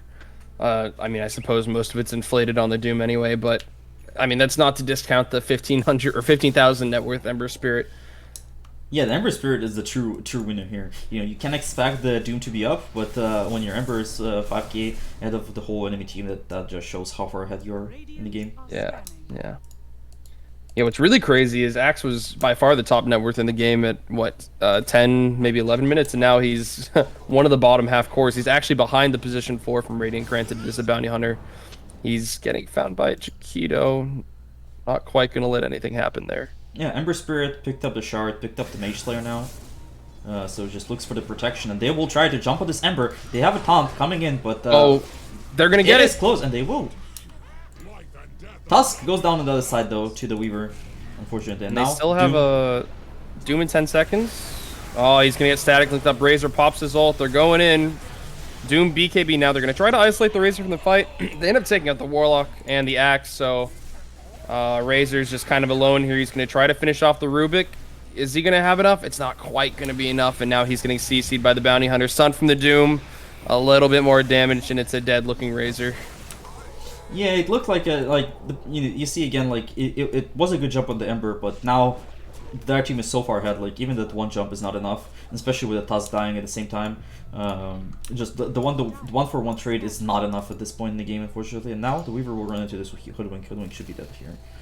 Yeah, there's a Spirit Vessel. 1-2 hits, and that's it. Yeah, and like look again, this vision scouted out that Tusk was going towards the top lane, and now Bounty Hunter can rotate towards there, and Tusk should be scared a bit with the Bounty Hunter and Doom. They should be could still kill him, especially with the Doom up. Keeping other heroes behind, and this ward I'm not sure if it saw the axe, but it's close. And now Bounty Hunter scouts both of them, gets the track onto the axe. I want this bounty to go Ag Scepter so bad. Holy crap, 4 Dire heroes on the top of the net worth. Oh, dead looking axe on my screen. There's Doom coming out for Zor. It's gonna be another kill for Bounty. As Doom continues to inflate like a balloon. Oh, dead Warlock. I didn't even notice that. Yeah, this is looking pretty bad for Radiant. I suppose there's some way to come back though, right? There's always some way. I mean, there is a way, but the problem is like, you know, if this Razor had like 3k more gold, I would say there is a good way for them, because like it's still a really good Razor game in my eyes. But with how far behind they are, it's like, you know, when you're behind 26k, you need a miracle to come back. And at least you need the BKBs, and they're still pretty far behind. You know, the Razor is about to get one, but Tusk is not even close. Axe is not close at all. So. Oh lord, guess the win probability right now. 96% there. Close, 95. Well, it might be 96 after this kill actually. Yeah, again, like, you know, like it's still the same ward from the last fight. Tusk walked up and died, and you know, after that fight, after that kill, the win probability went up. Now it's 94%, up back to 95 again. Just kidding. First, It's because they're wasting their time killing heroes instead of taking the base. For sure, for sure. Dead Warlock on my screen. He's actually gonna buy a little more time for himself, but R's and T is sure to follow up. Red Monster there with the track for the gold. Oh, just lifts. Just lifts. He tried to do the cool guy thing. Time lapse away from the kill. You know what's happening? Ember is coming in to secure the God. kill over there. I didn't even see it. Oh god, and there's a chained up Razor. Doom's up in 1 second. Is he gonna use it? There it is. Doom now onto the Razor. He's already got his static lick off and the ult. He's gonna be taking a lot of damage. Akito now locked down, and he's gonna get force-staffed out just barely. Oh god! The Tusk punch almost there, but instead he's gonna get stunned up and killed immediately. Yeah, brutal. They're just too far ahead on the Dire team. So yep, Ember going back to base. He's gonna be even when here you with, think even when you think it's like a good start to a fight, they're just too far. They have too much saves. They have too much. You know, they have the low sword. They have the pipe. They have the force staff and the bounty hunter. Yeah, there's too much going right for Radiant. Too little for the Dire. Or sorry, too much wrong going for the Radiant, and too little for the Dire. I mean, Ember has Aegis. This is just going to be him running into the enemy team on repeat now. He's like zero fear. I mean, here's going to be the big Warlock ult. It's not really going to catch anything, and instead they're all getting run back into their base. It's stolen by Rubik. Counter thrown down. Axe is going down. Ember taking a lot of damage. She's going to go down, but that's the Aegis life. Golem going down. They might go for some fountain farming here. Jed with the punch. He's going to almost find the Rubik, and it turns out Jed's going down instead. Smoker still A-okay. They're going to get the big bushwhack, but I mean they're in your base. They're farming your fountain. It's looking pretty bad.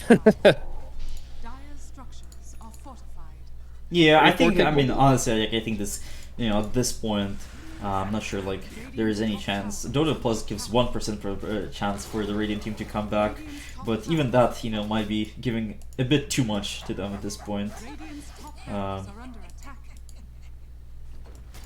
Yeah, it's rough. Like you know, they had a decent start, but after that they just couldn't capitalize on it on getting like good early farm on the axe. They got picked off right before the blink on the axe, then right before the death zone tusk, and they just weren't able to keep up the pressure that they wanted from their draft. They'll try for like a desperation smoke right now, and there is probably nothing better for them to do than to try it anyway. Nope. They are going to find the Weaver, who immediately BKBs, so I think no fear at all. He's actually going to go forwards with the Gleipnir. He's going to try to find something. The entire Radiant team is here, but I don't think Radiant cares. Oh no, Jachito's here with the DD. Dead Warlock. He's going to get Static Link, but not for very long. He turns around. He's going forwards onto the Razor. Buyback now from the Warlock to try to add something to the fight. Big stun from the Doom. He's going to get the Doom on the Razor. Jachito diving forwards, looking for some damage. He is going to get stunned just for a second now, but it looks like Jed is actually going to be taking most of the damage here. Jachito. Oh, now caught by the X. They actually have a chance to finish off this Ember Spirit with the Plasma Field. It's still not going to be enough. This guy just doesn't die. Lotus Orb to take off all the dots. Finally, Rubik going down. Jachito going back to base. He's going to heal up to full. He's going to be back and with a vengeance. Yeah, we'll see if he actually comes there. Like, could be a bit scary sure for he him, will. but Radiant's bottom tower. Oh, yeah, Ember's coming back. Here it is. R's and T behind the enemies. He's ready to do some damage. They do catch Ember by the tier 3, but I think Ember's actually happy about it because now he has someone to kill. In the meantime, Arzen finishing off the Hoodwink. Now he's going to be playing Ring Around the Rosie with the rest of the people. Well, he has no remnants, just one remnant, last remnant left. Is able to get him very far away. Tusk is chasing. Let's see, he has no blink up unfortunately right now. So Tusk, so December will be able to escape. I mean, still, it's like it's a bit of a throw, but you know they need like 5 more of those for the Radiant team to come back in this game. It feels like. Yeah. This is there's the punch from Tusk, stunned. Oh, there he actually finds Jachito on the Tusk. Yep. That's a 1600 gold kill. Whoa. You know, 1 by 1. You know, it's they get a bit greedy. They try to dive the fountain, and you know, like sometimes even when you're so far ahead, diving fountain is not the safest thing to do. No, I've never seen a hero die for that much gold. Oh, That's crazy. I've seen myself like 2000, but that's like, you know, that's pub games, right? This is much of actual Dota, and yeah, 1.6k is a lot. This Doom is getting his refresher though, and Looks like Dota Plus seems to disagree with it being a lot because the win probability is still at 99% for the well, that's what I entire team. said. They need like 10 more of those of 10 more times that I need to dive the fountain for the Radiant team to come back. So like with how far ahead, like they can't afford to do that, especially because they didn't like team wipe. You know, like they got a couple good kills, but nowhere near close to be enough for sure. Their team will smoke though. They understand that they need to. Their team is the aggressive team. You know, even when you're behind, you cannot afford to just stay in base and allow Weaver to come in and start hitting your racks and stuff like that. They need to do something, do something active, and they're trying to go towards the mid tier 1, which is still standing there. A couple of heroes around it. They see them on the creep wave before. They're looking to place a ward right now. They will see the Doom over here, and they will land a bushwhack with a good call coming into that. Doom now turns around. Doom onto the Razor. Very split fight. Damn, I can't see anything. It looks like they're going to find the Warlock on the side. Oh, no. It looks like Axe trying to get out, but he's going to end up being caught. The Doom's still on top of the Razor. Dire looking for more. Tusk has Ags. All right. I don't think... Yo, that force staff on the low ground was insane. I think that Doom actually might have died if they didn't force them to a low ground over there. Like, there was a chance, and but with how that went... Radiant's middle tower is under You know, attack. Ember Spirit still has 4 remnants now, so this might be the end in sight soon here. Radiant's middle Yeah, tower yeah. has It's looking fallen. pretty not great. Radiant's middle barracks are under attack. That being said, Tusk has his Ags. Very powerful, but I don't know if it's actually going to do much against the 2 movement-based heroes, a Weaver and Ember Spirit. Radiant's middle Yeah, it's definitely not you know, it's not heroes like Ursa, not heroes like Sven or someone like that who hate being thrown around and then being in the wrong position. Definitely both heroes who can escape very easily. Doom finishes off his refresher, looking for Ag soon. They do go for 2 Shivas in their team, on the Ember and the Doom. Okay. But you know, with how much gold they have, I don't think they care. No.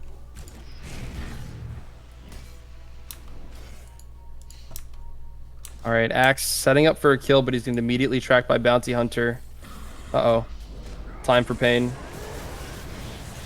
Doom blinking in, BKB out. He's going to doom the Axe. He's going to doom... Oh, he's almost going to... No, he is going to doom the Razor. They're going to find Razor. Axe already down. Tusk, not long for this world. Razor, tracks, doomed. They're going to find all 5 here for the Dire, and I think that's going to be the end of the game here. Yeah, they're not calling it, but I expect to see it like in a couple seconds, and there it is. Oh, there it is. GG is coming out, and the Mad Kings will be the first place in the Group A. Rams Adventures, though, they will still be there. You know, they're still going to the playoffs from the 2nd seed in the Group A. So we will see them again. I think we will be casting the Mad Kings versus whoever is the 2nd seed in the Group B. Let me check what is actually happening there. Okay, so the news is that the semifinals for us will be Mad Kings versus CDUB Esports. 2 Division 2 teams. So this probably means that CDUB lost one of the games there. So, you know, they lost the best of 1 to Silk, apparently. Or, you know, whatever it is. I'm not exactly sure what it was happening in the other group. But whatever it is, we will see the Mad Kings versus the CDUB Esports very shortly after a small break.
team back. Alright, and with that, we're back for more TDL Season 10 Pro Series action. We'll be casting Silk versus Eminence. This is the semifinals, and this was supposed to be a best of 3, but I think they have changed it to the best of 1 just now. So we will see if that is actually correct, but should be just the best of 1 over here. Eminence just casted their game. They held their own versus the Mad Kings, but unfortunately they weren't. They still lost in the end, and now they're playing Silk. These two teams met before in the 8th season of TDL, and back then Silk forfeited. But now they will actually play versus the Eminence over here.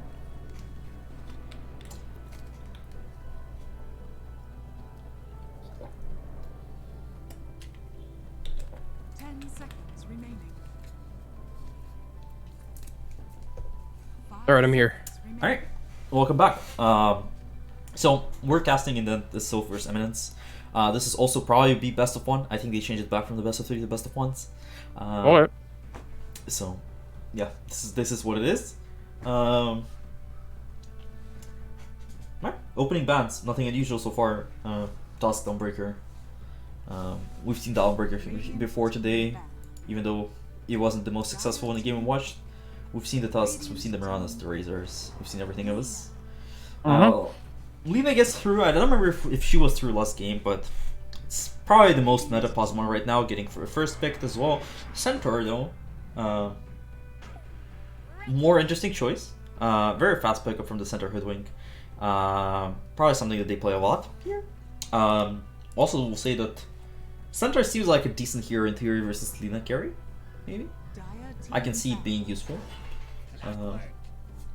And we'll get a Clockwork, most likely a 5 for Lina. Very good front line for her in lane. If it catches Hoodwink or Centaur into the cogs, not very easy to set up for Lina stun. And generally, like, it's just a very good lane combo with Lina. Right, right. It's also interesting first pick Centaur. We don't see Centaur that much at all, actually. So this is pretty wild.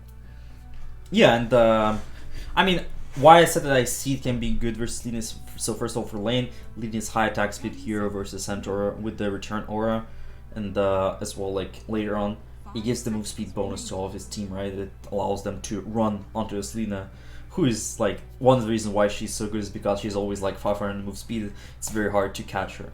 So Centaur will help the rest of the team.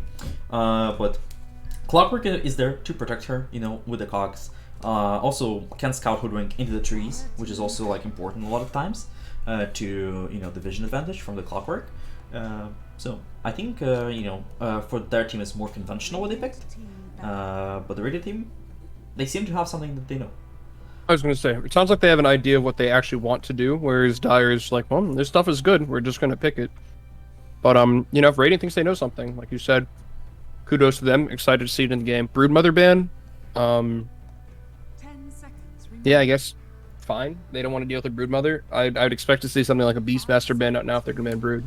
Yeah, and we see that Silk did not ban the Techies. So, well, we'll see if the Techies gets through the second phase and if it will get picked up here for Thena. I have a feeling it will.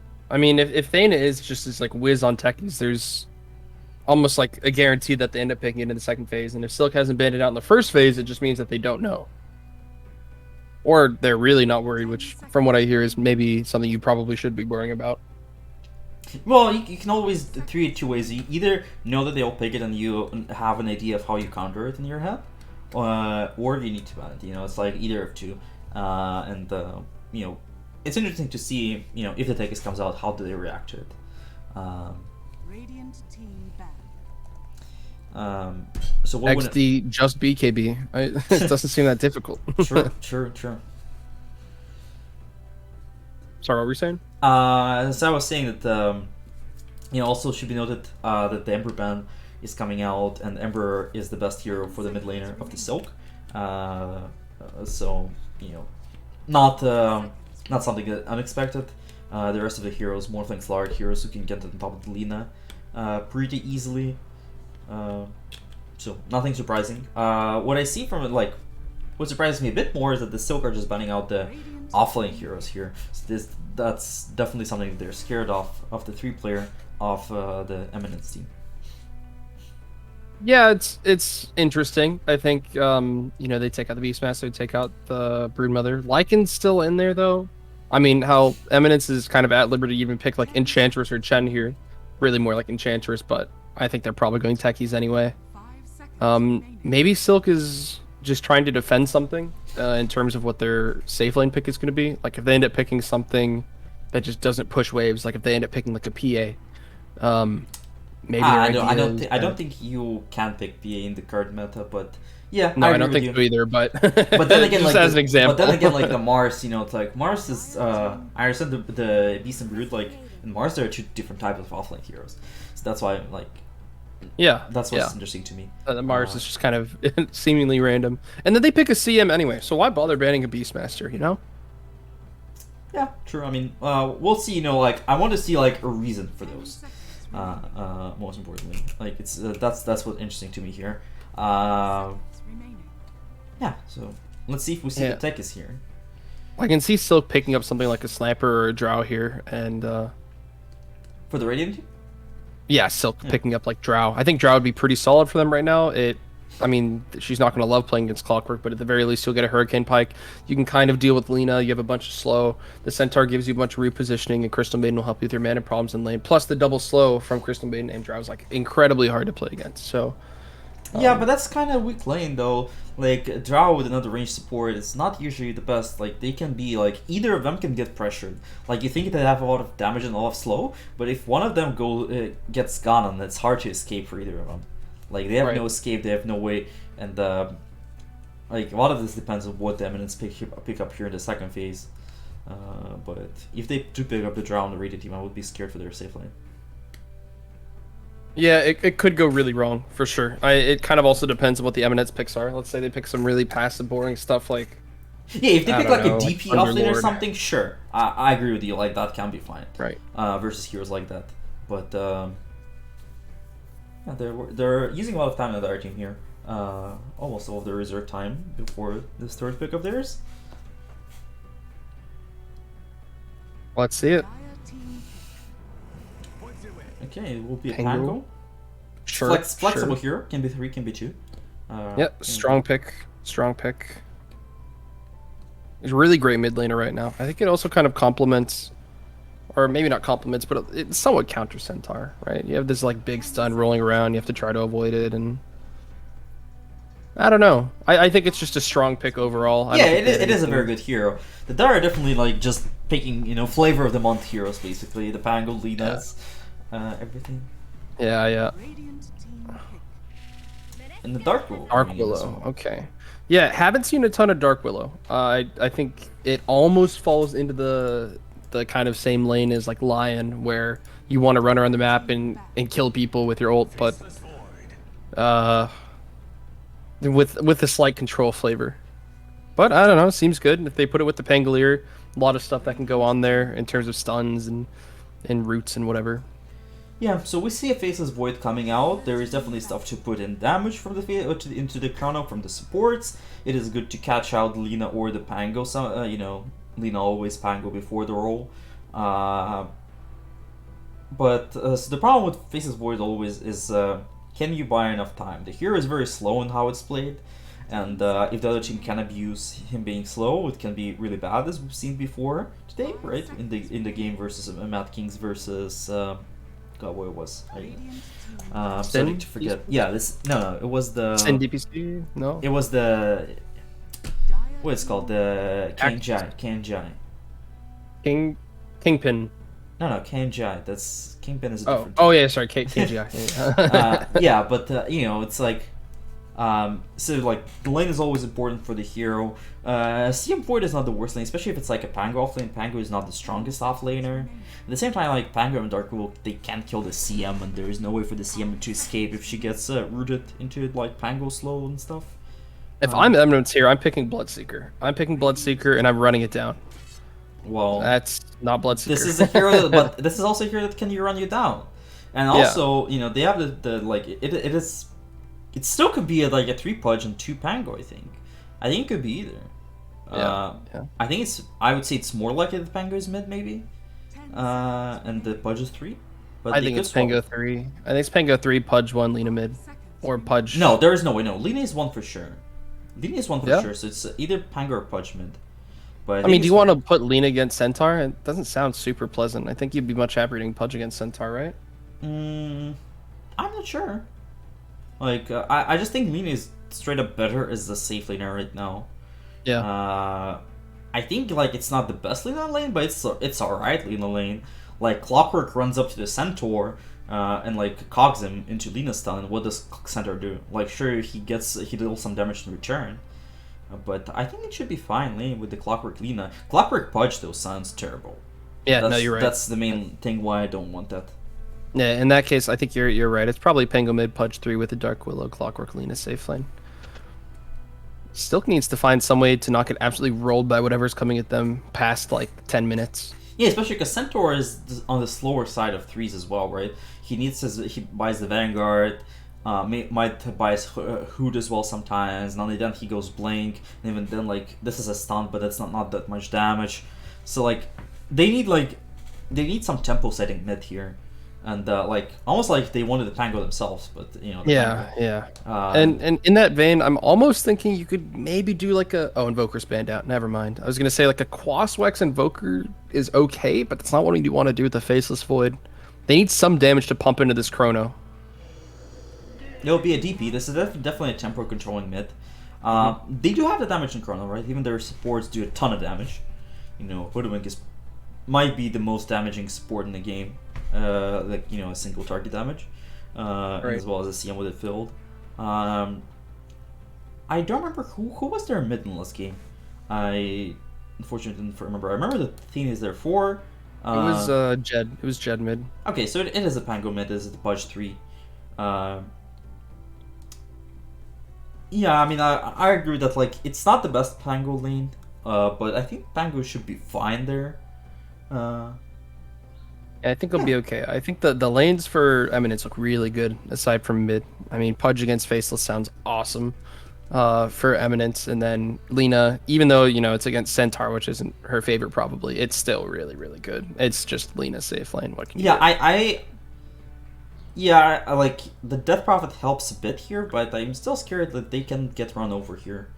Who do you favor in this overall in this game? Yeah, Eminence. I mean, their aggression past 10 minutes is going to be probably unstoppable unless some absolute disastrous teamfight stuff happens for them. Like if it ends up being like Chrono in a Centaur stomp and DP's just wailing them the whole time, maybe Silk has a good shot at winning this. But the pressure coming off of Eminence is going to be just incredible. I don't think there's any way to stop it.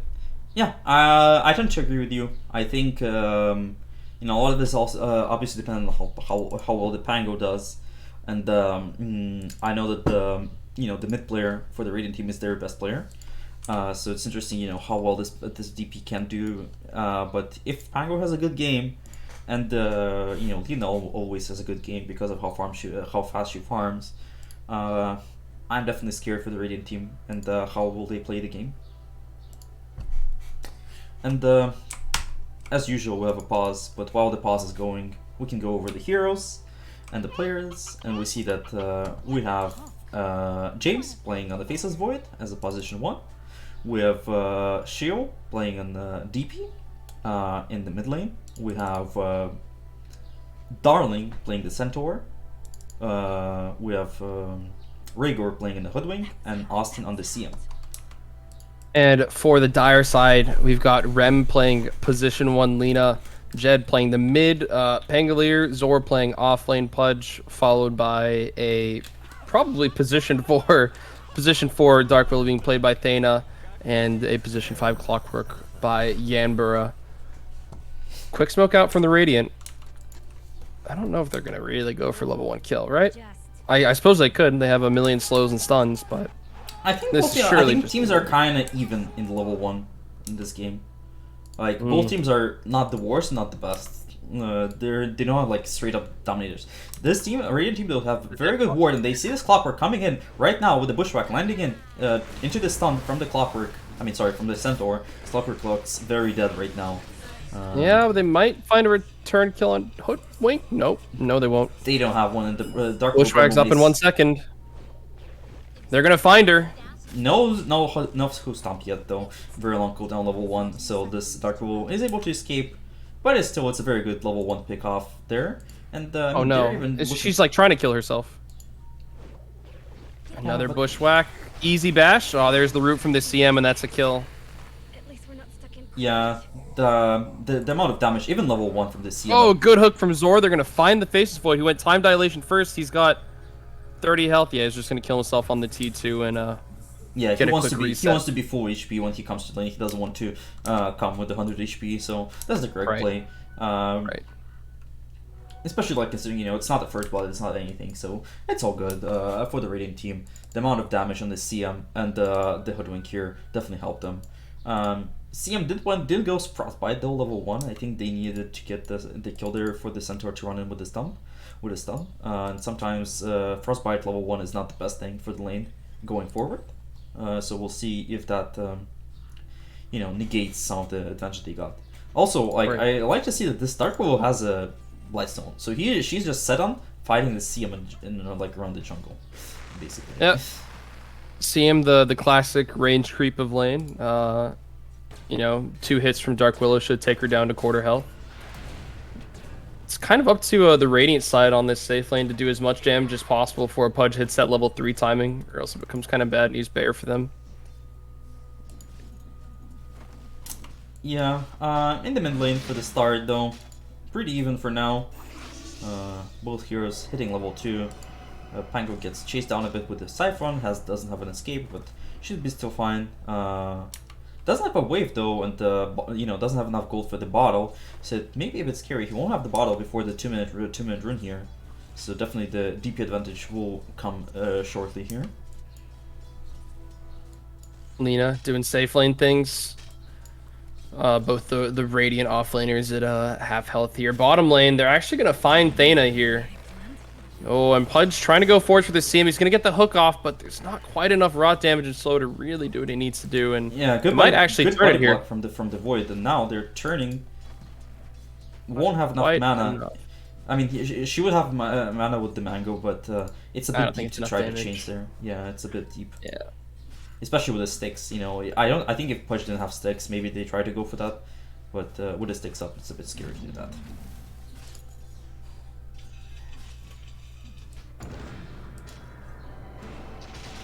In the mid lane though, Pango does get the bottle in time and actually gets both runes as well. DP has the full bottle, so it's not the worst thing to happen. Hit Spirit Siphon twice, so feels not amazing probably. Yeah, I mean it's okay. Like he has the bottles at least. Like it's not the end of the world. Right. No, not on top lane. They're trying to go top for this. lane. What? Quick fairy fire from the Hoodwink to save herself, but I mean it's just a Lina lane. I mean look at this garbage. And Lina lane gets harder. The longer it goes, when she gets like 2nd level Furious Soul, 3rd level Furious Soul, just more and more damage to follow up on the Clockwork stun. And it's hard for them to stop the Clockwork from running in as well. Right. Their Bushwhack's like one of their only saves with the Centaur stomp, assuming you can get it off before the Clockwork actually does it. Bottom lane, Zor trying to go a little bit farther forwards for some kill here, and they're just trading health. Everybody's looking pretty happy. It's another tango for the face. They do have their level 3 timing with Pudge, but no Flesh Heap right now. Oh, great hook from Pudge. He's going to find the CM. The slows are coming out. There's going to be a root. They're going to try to find the CM. They're going to end up getting it. Zora finishes off the CM. He's got a Ring of Health now, so he should be dying too quickly. But Thana might be getting killed by this Faceless Void here. 1 hit. Oh, great bash. Very skillful. Yeah, but now he goes down for that. He pops the stick, but it won't be enough. You need to use a time walk to get that kill, and now it costs the death for him. Pudge has a Ring of Health as well, so he'll regen up, right? And Dark Bull won't bring him to any region. Should be fine with the Ring of Health anyway. Yeah, and he's gonna get his Vanguard off this next wave as well if he chooses to follow through with that. Yeah, it does take stealth. And the mid, starts to look a bit disastrous. The Spango needed to go for this rune TP back to lane. And he's still not full HP. He gets one of the runes at least, so helps him a bit, but still far behind in the CS department. Azor's got his Vanguard now. Yeah, this is where it gets really rough for the Void. Void doesn't do basically anything except for their right clicks, and even time dilation also gets stopped by the flash shape. So like, this is a free lane from now on for the Pudge. Oh, almost got the hook. CM dodging all the roots. Thana now almost in a little bit of a tricky spot, but I mean, she presses the W button. No harm. Uh-oh, CM's dead. CM's dead. He's No. got the hook up in 1 second. Can he get it? Is he gonna land it? No, sorry. Top lane, Rygor dying. Or Rhaegor. Up. They're gonna end up killing the Pango mid. Yeah, I mean, a lot of stuff happening across the map right now. Yeah, this, the DP stuff, I'm not sure how she, she's like dominating the mid right now. She's level 6, Pango is level 4 only. Oh So god. it gets only harder and harder from now on for him.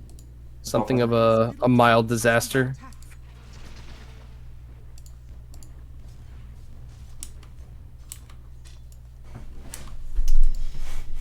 Yeah, I mean, at least, the other two lanes went really well for them, and the bot Oh, lane hook. now... Oh, barely gets the time walk off. Faces Yeah. Void. Yeah, no, it's not a good lane anymore.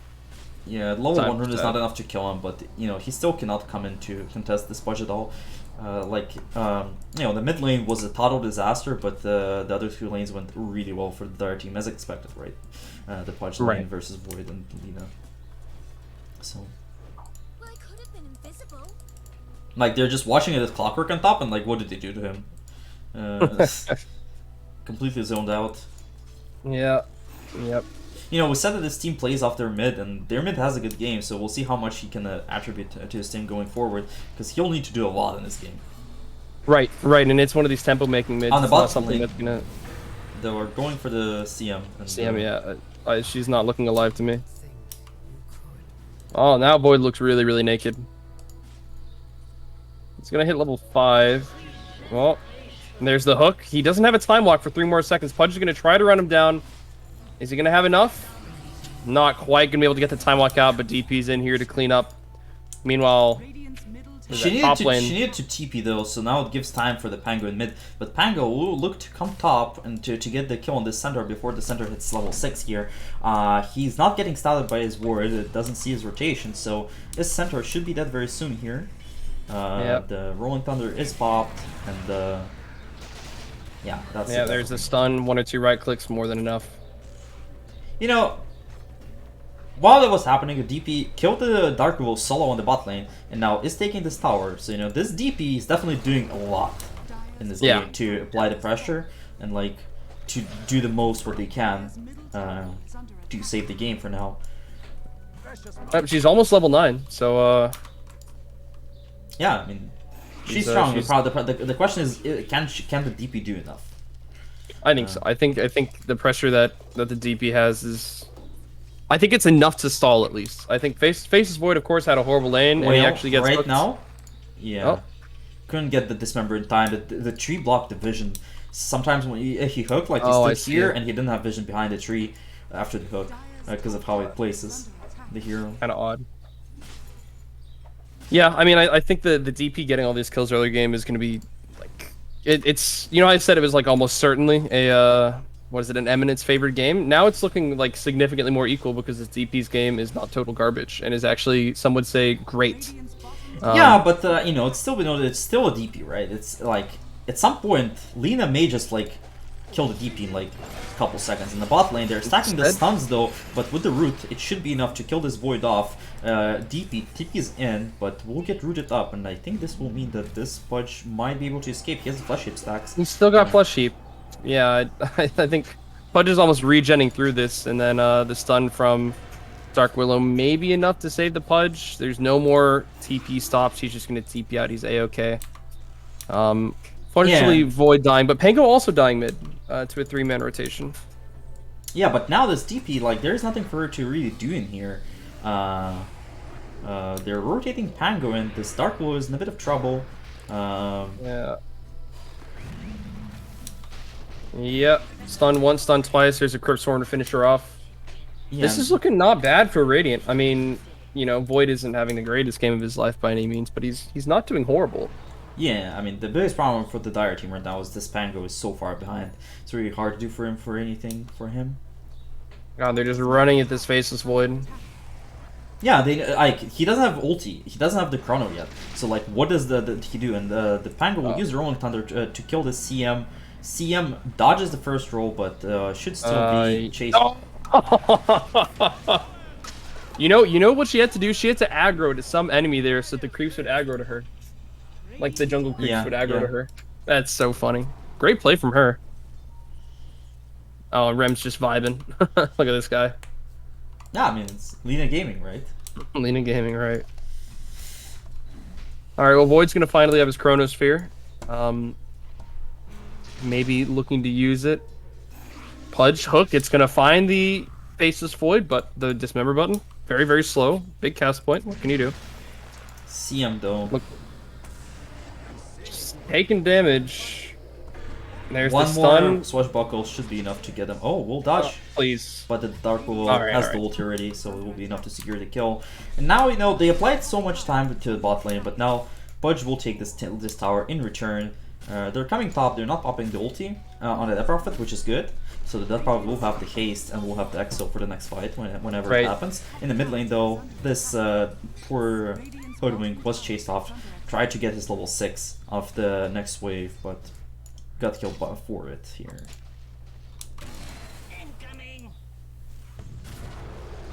Right. Yep. No, they're trading the two safe lane towers, and it might be a race to mid here to see who can just throw all their bodies at the other team's tower first. Radiant still has a siege creep here, so it can happen. One more Crypt Swarm to finish off the Dark Willow. Can she get it? The haste is popped. Crypt Swarm not quite enough. She's gonna get hit with the stun and kind of back out, but it looks like it's their time to take the tower. DP popping ult. They have the wrong This is thunder looking though. like a pretty Missed the guaranteed Crypt power Swarm, here. and, he doesn't have the silence yet on DP, so the Pango is able to pop the Rolling Thunder. Wants to go back in on this DP, Oh, but DP is that's- hasted, so he will need to go back. And on the other side, there is a void with the Chronosphere going into this Pango. Pudge is in the vicinity. He goes on the void. Will get stunned by the center though. On the other side, Hoodwink goes down, but for this, well, they will pay with the 2 cores on their team. Lena was a bit too late for that fight. She wasn't ready yet. She didn't have the Maelstrom. So with the tower gone and the 2-for-1 trade.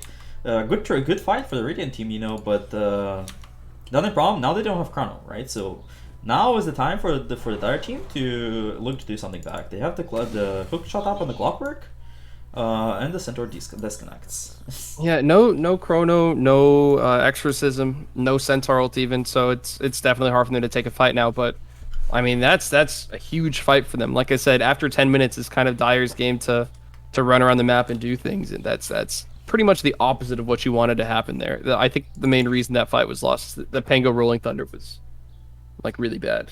I mean, he needed to use it to like they just wanted to re-engage after that, and they weren't grouped up fast enough. Yeah. You know, it's understandable that you don't want to use your mid tier 1 tower for free after he was forced to Rolling Thunder, but they weren't just in position to do anything. So. Right. Well, I mean, really still, like tough. the game is fine for the Dire. Like all things considered, it's still a good Lena game. Lena's farming. Sure, the DP is ahead, but It's DP. What can you do? All your tier 1 towers are gone. It's 12 minutes because it's a DP game. yeah. I mean, The only thing that's scary is that the Pango is so far behind. Yeah, I mean, they still should be fine for now at least. We'll see how it develops going forward. Right. Well, this all looks fine to me. I mean, like you're saying, it's still a fine game for Dire, but I think it's going a little worse than it perhaps should have here, and that Faceless Void is certainly back in the game.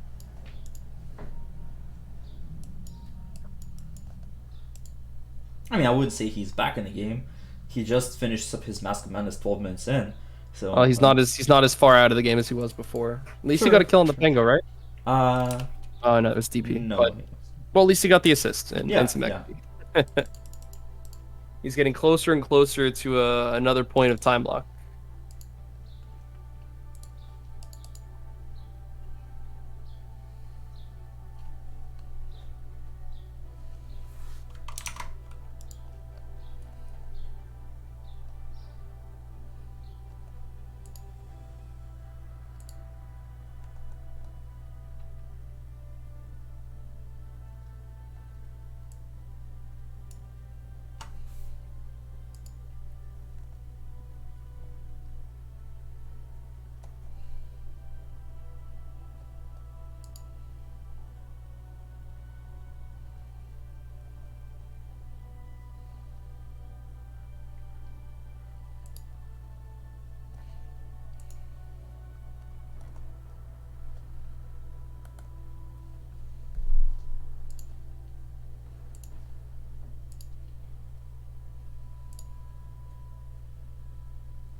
Centaur finally reconnects to the game, and hopefully the game will restart shortly here.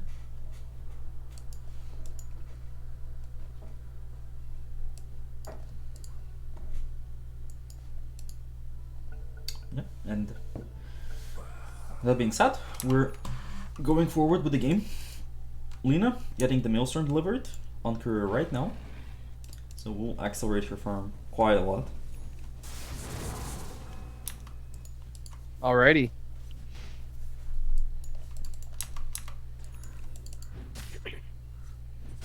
Yeah, a bit of a quiet time. Like the Radiant team is waiting for their cooldowns to go back up. They're waiting for the Centaur blink. Their team will try to smoke in with their 2 supports, who They're gonna see the DP. Are they seeing the DP? F3. They see the DP. Yeah, they see the DP right now. And the DP saw the Dark Void like, as well. I think the smoke just popped there. Yeah. And they see Lina on the ward as well. So DP will back out in time. Void should be a bit careful, but I don't think he will go in close anywhere close. Actually, he is starting to go close. I'm not sure if he was seen by the ward before he went behind a tree line here. Yeah, they definitely saw him because now they're smoking. They're waiting for the clockwork rocket into the hook shot. Hook shot is missed though. No. Disaster. Oh, but they do have the void. He's stunned. He's rooted. He's gonna get stunned again. He's actually going down. Lina Gunablade in to finish him off. 2 TPs now from the Radiant. They're gonna be able to find the Dark Willow here. But it looks like that's going to be their trade. 1 Dark Willow for 1 Faceless Void. Yeah, Pango almost got chased down by a DP on top. Like, it is rough for the Pango. I don't think it would be that bad for the Pango versus a Death Prophet, but you know, still, like, it's worth to get a kill on the Void there. Even though, like, it's funny thing that the goal change wise it went up for the Radiant team from the fight, but you know, you don't want your Void to die again and again there. Right. Now they have the EXO up. They have the BOTs on the DP. They're trying to smoke, trying to get Lina, but Lina is already out farming this jungle. She was in the ward, but she's able to back out in time. Now they can guess that she went towards the big camp and towards the mid wave now. So we'll see like their Lina choosing not to show on wave. Yeah, they're not 100% sure where the Radiant is here. Yeah, they're about to run into Budge and Pango though, and if they don't get to chain some together, this Pango can try to roll in and save the day. And it looks like that's what's happening. Centaur ult now. They're gonna try to dodge away from the Pango. Pudge just TPing out. He's had enough. They're gonna find a kill on this CM probably. Oh dear lord, man. Yeah, sad miss, but you know, it's not like overall it's a good thing. They popped the Centaur ulti, they popped the Exo. They will do nothing with this Exo. The team is farming, nobody died. So like it's perfect for the Dire team what happened there. Sure, like I mean the kill on CM would be nice to get additionally, but it doesn't change anything game wise if you get that kill or not. Right. Oh, Pango, Centaur saying hi to each other in the jungle. And very nice sneaky ward. Seeing this clockwork walk up, so his DP should not die here. She's still under the ward, so they're trying to get the jump. They have the clockwork hook shot up, so they want to get her here. If she's greedy and goes for next wave, she might die. Oh, she's dead. No, come on. But he misses another hook shot. The 440 move speed DP. It's hard to get on her. I suppose so.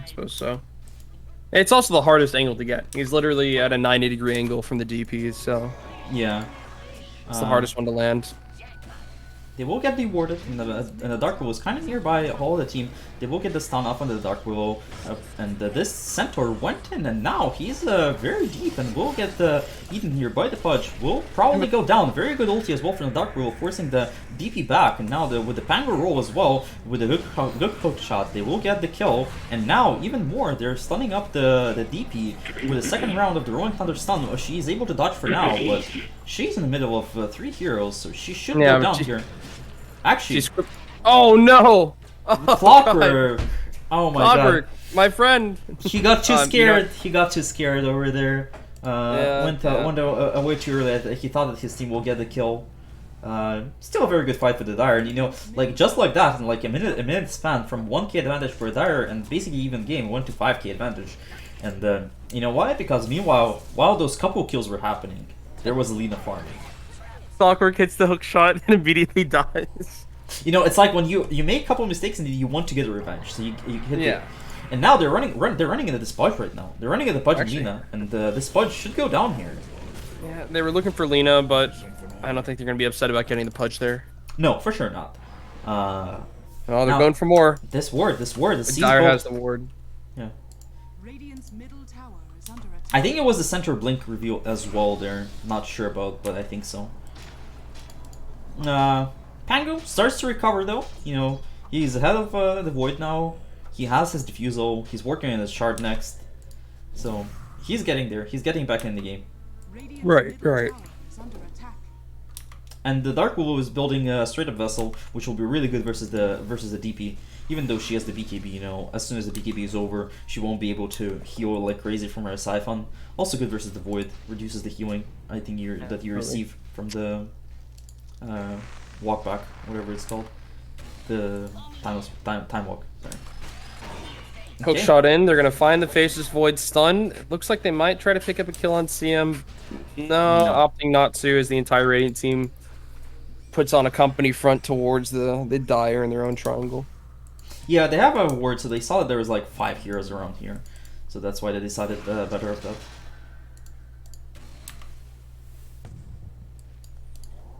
Radiant's middle tower is under Lina has 900 gold till she gets the BKB, so I think that'll be the big timing for the Dire team to fight. Absolutely. Radiant team tries to smoke on right now though. Pango. Splash buckle up in 2 seconds. We'll see through the trees. Very nice angle for him. That means that he'll get to live here. Very nice angle there to survive. And the miss swashbuckle from the Dark Willow means that very good, very good events for the Dire team with the Pango surviving there in a very good position. Absolutely. Yep. And it looks like they're gonna need their Void to fight here. I mean, Exo's up, Centaur ult is up. They don't have Sharpshooter, but who really cares? As long as they can find a catch onto this Pango before the fight starts, it's looking pretty good for them because there's no Lina BKB yet. No, there is. It's on the BKB. courier, but And do you know what else is in the courier in 100 gold? The Pudge axe. oh no. Well, there it is. There's their attempt to try to kill the Pango. Great ult from the Dark Willow to disengage there. Fantastic. Oh, hook from the Pudge. They're gonna find the Centaur, or he's gonna get killed immediately. And now Lina's here. She has her BKB. Pudge has his Ags and 50 gold. Yep, this is their timing. This is where it gets spooky. Yeah, the BKB, the axe timing. I'm scared about this right now. Yeah.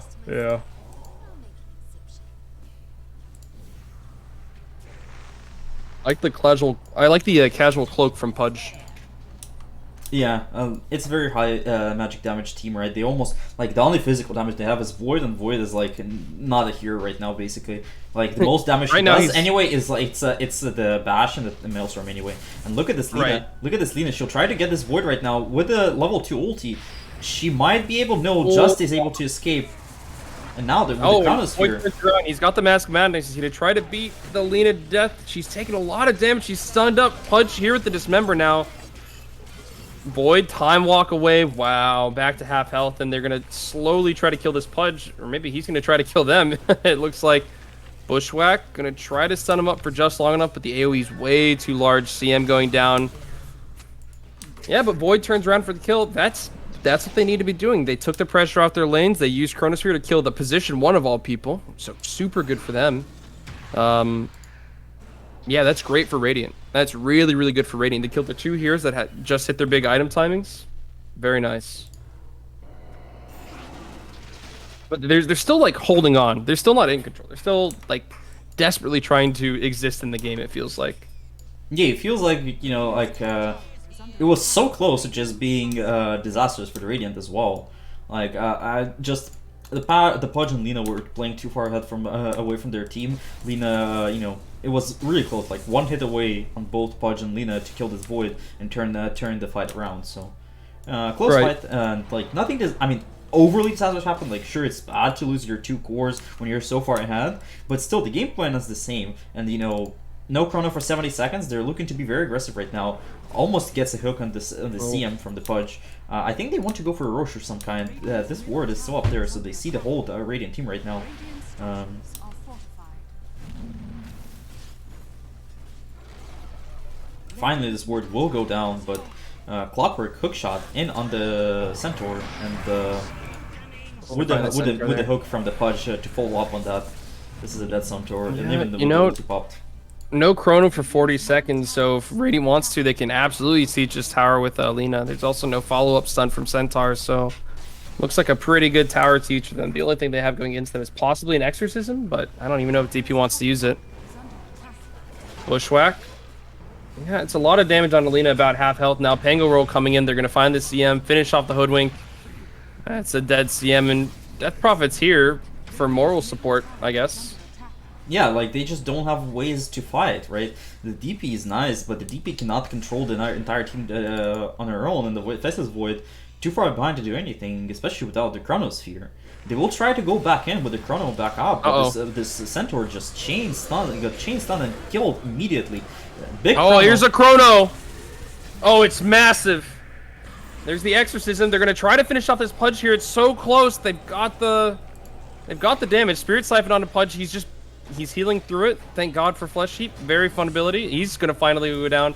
On the side, Faceless Void finishing off the Clockwork. He's gonna try to go for this Dark Willow here. She just doesn't have any abilities left, and now she's gonna go down. Pangolier actually finally being found by the DP. It's a reverse swipe for the Radiant team. That's wow. How do they do that? I mean, I guess like what we said, they throw down the Chrono, they have the Exorcism. This is the DP. You know, when the DP can stay, you know that like the closer she stands to somebody, the more damage the Exo does, right? Because the spirits every time need to fly back to her, and she was right in the face of somebody on the edge of the Chrono there. So like that deals a ton of damage, and just an amazing Chrono combo, honestly, like on the 4 heroes there. Oh, wow, great job for them. I mean, yeah, this Faceless Void's looking happier and happier every minute. And look in the bot lane right now. This Lina shows in the ward for a second that I'm not sure they're thinking about them going in her. If they're able to get her before the BKB. There's the Centaur charge. Yeah, but now she knows she's being run at, but yeah, but now it's too late, and she'll be able to pop the BKB from this angle. Oh, she's got her Shadow Blade now. They're gonna try to turn it around. They might try to find Rhaegor here. She absolutely will if she wants. Otherwise, she's going for the Centaur. Clockwork stun in. There's a follow-up stun from Lina. Return damage, not gonna matter. BKB pop from Lina now. She's gonna turn around onto Rhaegor. Clockwork escaping. BKB down now for Lina. But there's gonna be no follow-up. It's just gonna be Rhaegor running around the trees, trying to live. Yeah, he'll be able to do. You know, they don't have the Clockwork Rocket Mist, and I don't think they'll try to look for more. He's actually staying here because he wants to cut the next wave or something. So top lane, Pudge. Oh, but he cuts the wave too early. The Pango is still here. Pango doesn't have a blink, but you know, the top lane, they're looking for Pudge. Nope, looks like they're gonna be looking for Dark Willow. Dark Willow taking a lot of damage here. Big sharpshooter to finish her off, and they're trying to find Pudge here. Faceless Void not quite gonna get the bash off. Yeah, I mean, Chrono's up now. I mean, he has no mana, but Chrono is up, so looks like Radiant should be happy to fight here. I mean, the most important part for them is they need to Chrono Lina. If they don't Chrono Lina in any of those fights, yeah, the fight looks completely different. Because then Lina can just shoot. She's still extremely strong, and she's very far ahead of anybody else. But I think they realize it as well with the Faceless Void going for the shard there for the little extra cast range to try to get on top of her. Yeah, I so mean, the big part is like, you know, so at some point, the Sponge needs to start playing a bit more defensive. Even though it's hard, like, I understand that he wants to go in, but this is still a very good save from the Chrono for the Lina. So they still have ways to save her, right? It's just a matter of like getting the right fight to happen. Right. And I think that they still have, like, it's, you know, it's the Chrono is scary, but it's not undealable with. Right, absolutely. Smoke gets broken in by the Dark Willow. Dark Willow gets stunned, but is able to pop up the curse, their Shadow Realm first. Will still go down now. The center ulti popped, and Faceless Void. He's playing for this Chrono. He knows that they're all TP'd in. He can just find Alina. Oh, a miss. But Lena's not quite there. They're going to kill off the Pango. They're going to kill off the Clockwork. And Lena doesn't really have a great angle to go back in. She's going to try to kill this Death Prophet. She might get it, but now Faceless Void's here. And I'm not sure if she can fight. I think they can. The BKB is almost over in Lena. 2 seconds until the Silver Edge is popped. And after the Silver Edge is popped, they have the dust. Oh, yeah. Wow. Yeah, this DP, like Lena was able to go on DP, but it was after she did so much damage in the fight, and even the Void, you know, he was behind, but you know, look at where he is now, 3rd place with all those kills, you know, getting back into the game, almost as a Mjolnir as well now, so you know, it's no longer on the DP to be in this game. Yeah, and this Faceless Void, I think a lot of the problems for the Dire are kind of just stemming from Pango being almost a non-hero. Like, he's not doing enough, such that the Pudge feels the need to go for all these damage items and all these sustain items in the front line instead of going for save items, like you said, like the Shard and an Aether Lens or something like that, just because the Pango isn't doing enough. No, I think the Pango, like, he's recovered from his lane, but it was just unfortunate with how it played out. Like, you know, it just happens like that. He's jumped actually like almost every fight there. Yeah, and so long as Void gets the Pango on side and some edge of the Chronosphere away from the Lena and can just wail on him, and Lena can't do anything. It looks like that's also going to be a condition for one fight, and the conditions for the one fights are getting greater and greater for the Radiant every single time that they take a fight. Clockwork going down.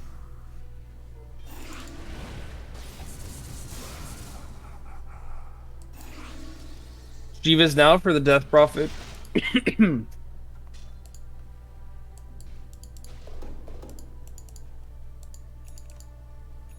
What's the win probability look like? 64, 36? Yeah, looking pretty even. Yeah, it is. Centaur just picked up a Halberd, which is very good versus Lena if he's ever able to get on top of her. 4 staff on CM. Blink and a Hoodwink, a bit of an unusual choice, but I guess it's like to get the follow-up from the further away so that she doesn't get jumped before she's able to use her spells. Pango works on the aim disc next, realizes, you know, he's just getting jumped. He needs a way to just be able to cast his stuff, and the aim disc will help him to survive until he's able to pop that. What else is there? Lena working in the Satanic next. Yep, seems pretty reasonable. Yeah. Although I would almost consider like a Dragon Lance for her. Yeah, pops the smoke. We'll die for it, but I think never mind. They're able to also get the jump on the Pudge. Pudge very tanky, but we'll see how long can he survive. Lena's here. Stun onto the CM. She's gonna be able to Laguna Blade the Centaur. She's gonna pick up 2 kills immediately. Oh! Pushed away by the Cogs, and now he's gonna get perma-stunned up top. There's the BKB from him. He's in with the Chronosphere. He's gonna wail on the Clockwork, and next is Lena. She's getting bash. She's been dusted. She's trying to run away. The Faceless Void, dodge the stun. Lena going down now. Pango feeling. Yeah, the you know, the Pango nerf that he can no longer chain stun. If Lena stun lands in time there before the Pango, you know, before the BKB on the Void, it can be a disaster for the Radiant team. But it was just right, and now they're able to take the Roche of that. Maybe going to the Void, maybe to the DP, but either of those are very good with that. And yeah, amazing fight. Like every time, it's just you know, they're able to get the jump on Lena, and after that, it's very hard to fight. After that happens, right?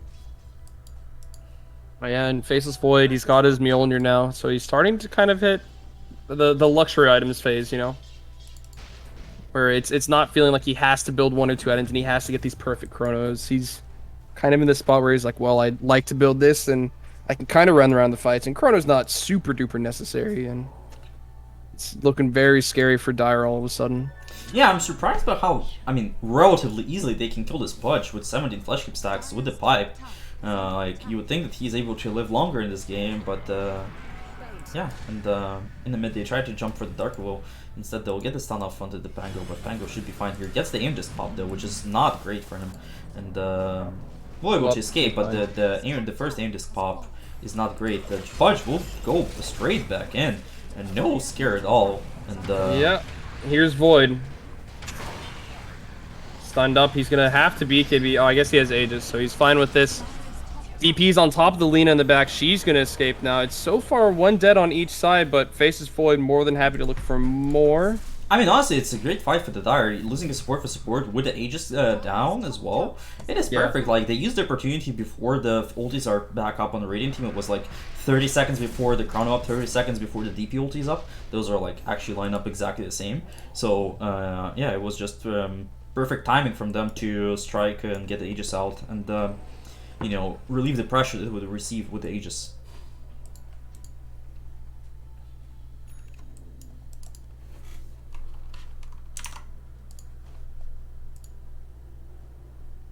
Alright, looking at Faces Void, he's going for a Scotty here. Will certainly help with all the burst that comes through from the Radiant team, or from the Dire team, I should say. And also to help with Lina being so damn fast. It'll do something here. Lina getting close to finishing off her Satanic. As Radiant, looks like they're going to mount an offensive into top lane. Roche timer on 5-6 minutes until possibly spawning. Looks like they can go high ground here. I think they should. You've got Chrono, you've got your Exorcism. They look pretty primed to do what they want It to can do. be a bit scary without the Aegis, but right now they're able to save the Dark Revolt for now and using the Chrono only for the Dark Revolt. Now this is looking good for the Dire. The Chrono is down, so they should not want to go high ground. You know, if you're trading Dark Revolt for going on the high ground play, that's perfect for the Dire. And you know, this Dark Revolt will be up in 30 seconds, and I definitely look for the Dire team to smoke and do something right as that happens. And great blink out from In the mid lane though, look at this Void getting jumped by the Void. I mean, sorry, by the Pudge, and now his BKB is down, but is able to run away for now. The DP is in, pops the BKB on the Lina and turns straight. Yeah, but turns straight into she's doing damage to the Pudge right now. Oh, great stun from the Centaur to catch the Lina. And they're looking for something else. I don't know what they're gonna be able to find though. But wow, what a stun from Centaur. Perfectly timed with the Lina TP. Yeah, I think that, you know, Lina was a bit impatient here. Like, she tried to go on the BKB Void, and you need to know, like, the 5-second cooldown on a time walk, it's too hard to catch him with that. Just not enough damage here. Unfortunately, you know, like, sometimes you need to do that, sometimes you need to try, and it didn't work out there. Void was able to escape, heal up to full with a time walk, and after that, like, you used your stuff. So... yeah, Void's looking pretty happy all of a sudden. Another aim disc popped on the Pango. Looks like it's high ground time. Lina not up for another 50 seconds. Probably not going to expend buyback for whatever's happening here. Yeah, it's so hard. It's hard for them to go high ground with the Exo down. Like Void doesn't do too much damage to on his own, and like then he's low mana. He gets mana burned by the Pango. And after that, it can get very hard. So, you know, they just want to play it a bit safer. In the mid lane, Clockwork gets to jump off onto the CM, but Centaur ulti will save the CM over there.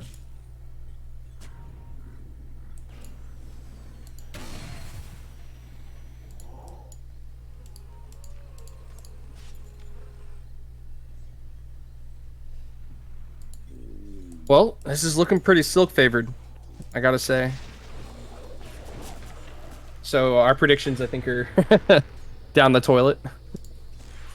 Classic. I mean, it's not like the game is over. I think, like, honestly, think it's a bit more even than what the graphs suggest, because like the ceiling is still insanely strong. Still, the game can be turned around for sure. I think. Right. Matter of getting the right jump and matter of like actually killing the Void once. So it will be hard, but I think it's definitely doable. But they get baited in again by the Void like that, and now this Pudge, you know, he doesn't have BKB and he gets instantly bashed here, and he will go down. They try to do too much. Like the Radiant team are just wow. Rygar kills Pango. Yeah, I mean without the aim disc. 1,800 HP just gets bursted by the sharpshooter. Yeah, I think they definitely, like, it was the third time that they got baited by the Void like that in the mid lane. Radiant team are doing an amazing job of sitting like behind the Void, and the Dire team is just buying that every time. So now the Exo popped. They're straight going for the high ground. They still have the Chrono as well. Uh-oh. Dead Dark below. Yep, diving the tier 4s. Yeah, and just like that, you know, like this Pango Big just never exorcism now. this Pango just never could come in line in all the game. Like every time it seems like you know his aim just pops in one thing and then after that he just get jumped. It's just a hard game for him. Selena is strong, but like how much can she do, right? Especially considering the Chrono is still up and all of her team is dead. She'll try to go split push for now, and you know she does a lot of damage, but They're losing 2 racks. yeah, and she'll TP back, but losing only 1 Rex for now, at least, so it's something for them. But doesn't look great. They'll Chrono's try up. This is dangerous. I really don't think Dire wants to fight this. Like Chrono, even if they don't have the exorcism, I mean Chrono's gonna be huge. Yeah, this is the point in the game when Void can't do enough damage on his own. He has a 20 talent a long time ago with attack speed. He's going for the refresh orb, so he's not going for too much damage on his own. But it's not like he needs. Lina is a very low armor hero, so you know if he ever catches her, he can kill on his own. And Pango is also like if there is no this low HP here as well without the reduction from the shield crash if it's not up. So Right, and he's already doing so much that it doesn't really matter too much. yeah.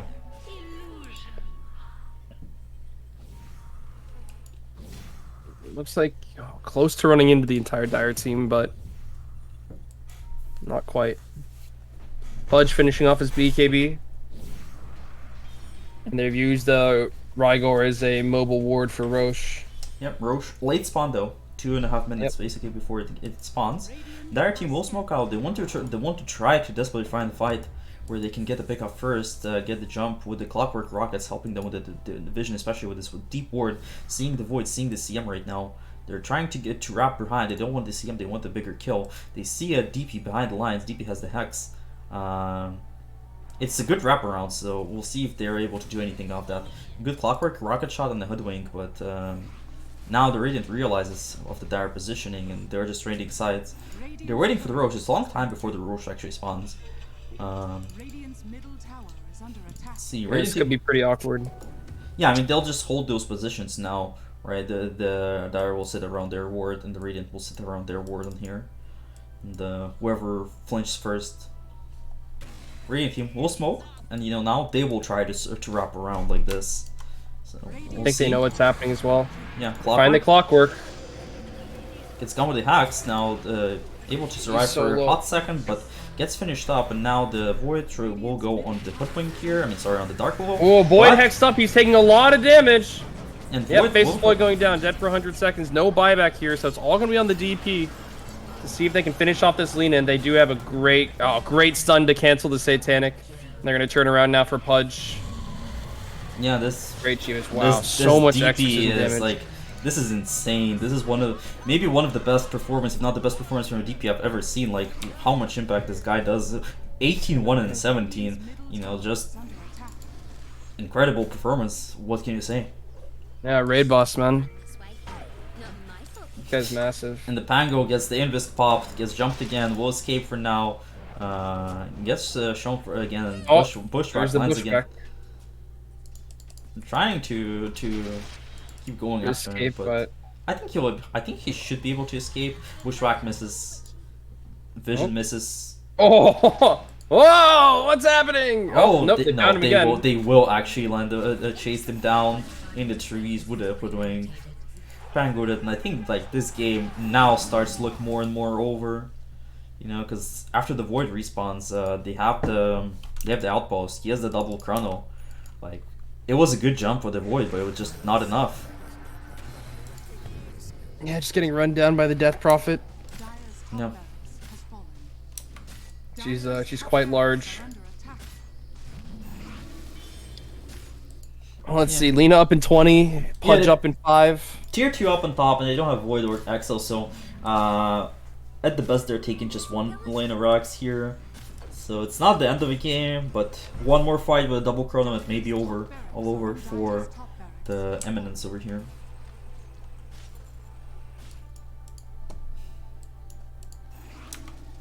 Void building a second refresher, of course. No, that's Lincoln's. I'm not very clever. He just that's versus Lena's Hex or versus the Push Jump, which is how they killed him last time with the Hex from Lena. So he Right, realizes that he just needs to be able to survive. Also gives more mana to be able to pop the Refresher and the Chrono freely. Probably will opt to replace a Mask of Madness or something, or maybe the boots.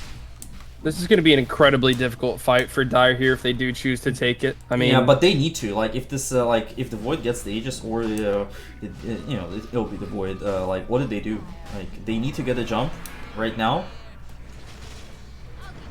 that Void's coming out. They found the Pangolier Void. He's popped his BKB. He's going to try to go in. Remember, he still has Refresher. Chronosphere, not quite coming out. No BKB either. They are going to find the Clockwork and the Hoodwink here. That might be enough kills for them for now. Void jumping forwards. Still no Chrono. Yeah. Pango checking to see if Roche is always not going to be able to finish it off. And Void got scared and walked back, but Pudge will be able to escape for now. BKB's going down here. And the Hex is up. popped. Centaur is coming in. Pudge looking Frostbite, very dead. stun. Ooh. Yeah, Yeah, and it looks like skipping Roche is going to end the game. They still have double Chrono, so... Dire's middle tower yeah, they're trying to get the Aegis on Lena before they go back to defend. I mean, I don't know if this will be enough. On the buyback status, like the Clockwork doesn't have it. The Dark will be up right now. Pudge has it, the buyback at least. They get the jump. Oh, stunned Hex. There's the... Oh, he gets dragged back into Fountain. That's going to be the... If Faceless Void dies, this is salvageable. Faceless Void dies! What a hook from Pudge. Oh my god!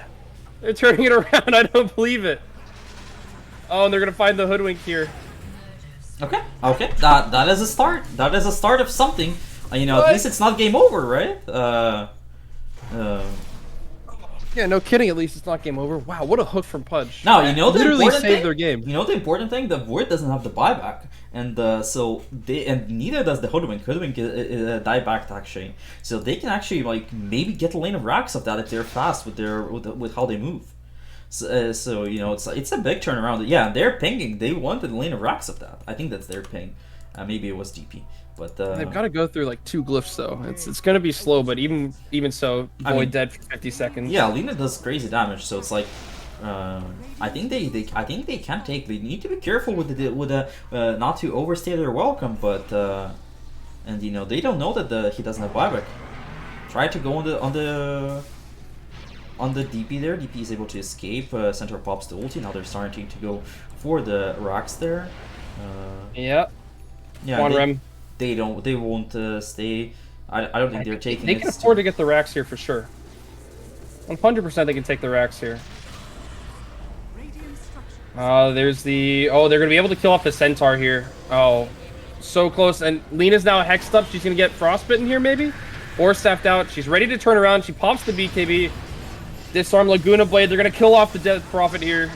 Going down. CK down as well. It's just Centaur and Void DP doesn't here. have a buyback.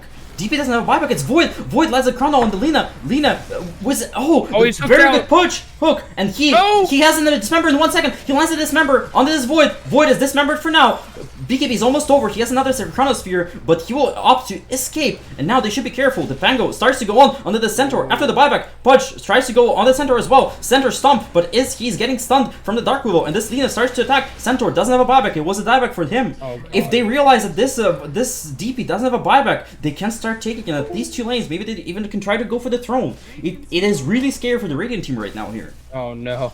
This Void has to get like a perfect chrono. They have to perfectly follow up with Hoodwink. This could be an absolute disaster. But even then, he doesn't have a BKB, so he can get just bashed by the Pango. They're going for the throne. They start to realize that the DP probably doesn't have a buyback. So they're just going for the throne as they can. Clockwork goes in, buys time for his team just for Lena to hit the towers. This is the last glyph that they will have. Lena doesn't have any stacks, but the creeps are spawning. She will get full stacks right now and starts to attack. 30 seconds until the DP is back up. CM is almost back up, but I don't know if this will be enough. They will try to go, I think, with the CM is up. They'll try to go for a big chrono play. But the throne, it starts to get attacked. And It's the gotta be now. It's gotta be now. There it is. Chrono. He gets the passion, he gets the Dark Willow, and this is immediately. Oh no, the throne. The throne, what's happening? They find the void again. And That's the gonna be void doesn't GG. have a buyback either. And this is the Lina machine gun attacking the tower. 3 seconds until the DP is back up. But this throne is looking absolutely dead. And the Dire have turned it around from where we thought that it was the game over. The Aegis steal, you know, the fact that the Radiant team got greedy, they didn't go for the Aegis, they tried to go for the end of the game, allowed Lina to get the Aegis and turn this game around in a spectacular fashion. Like, this was looking so scary for the Dire team. And, you know, the fact that they turned it around is so impressive to me, honestly. That's gotta feel horrible. Wow. And I mean, great play from Dire. That pudge buyback was amazing to kill the void off. Yeah, Completely turned that. and they, you know, this was just the Radiant team being greedy. They didn't save the buybacks. They didn't take the Aegis. They thought the game. Like, I understand how it is. You know, you're so far ahead and you have such a great game, and you think that the game is over. You think, you know, there is no way they can fight us. We keep them killing them off and off again, and then just one fight, and it just all spiraled out of control up there. So Wow. amazing showing from the Dire team, and like in the best of one, you know, they got the win, and now I think they're heading to the grand finals over here after that. So, Wow. Super well played from both teams. I mean, wow, what a turnaround at the end. That's crazy. yeah, like this was an amazing game, you know, and props to DP, you know, DP, like if the DP didn't have that amazing of a game, like after the start they had, you know, could be even scary for the Radiant team. DP held them in a game, did amazingly, but it was just a bit short over here. What can I say? With that, you know, our day for the TD12 casting is over. I was glad to cast this event, and yeah, stay tuned for the finals later on today. Yeah, should be a good one. All right.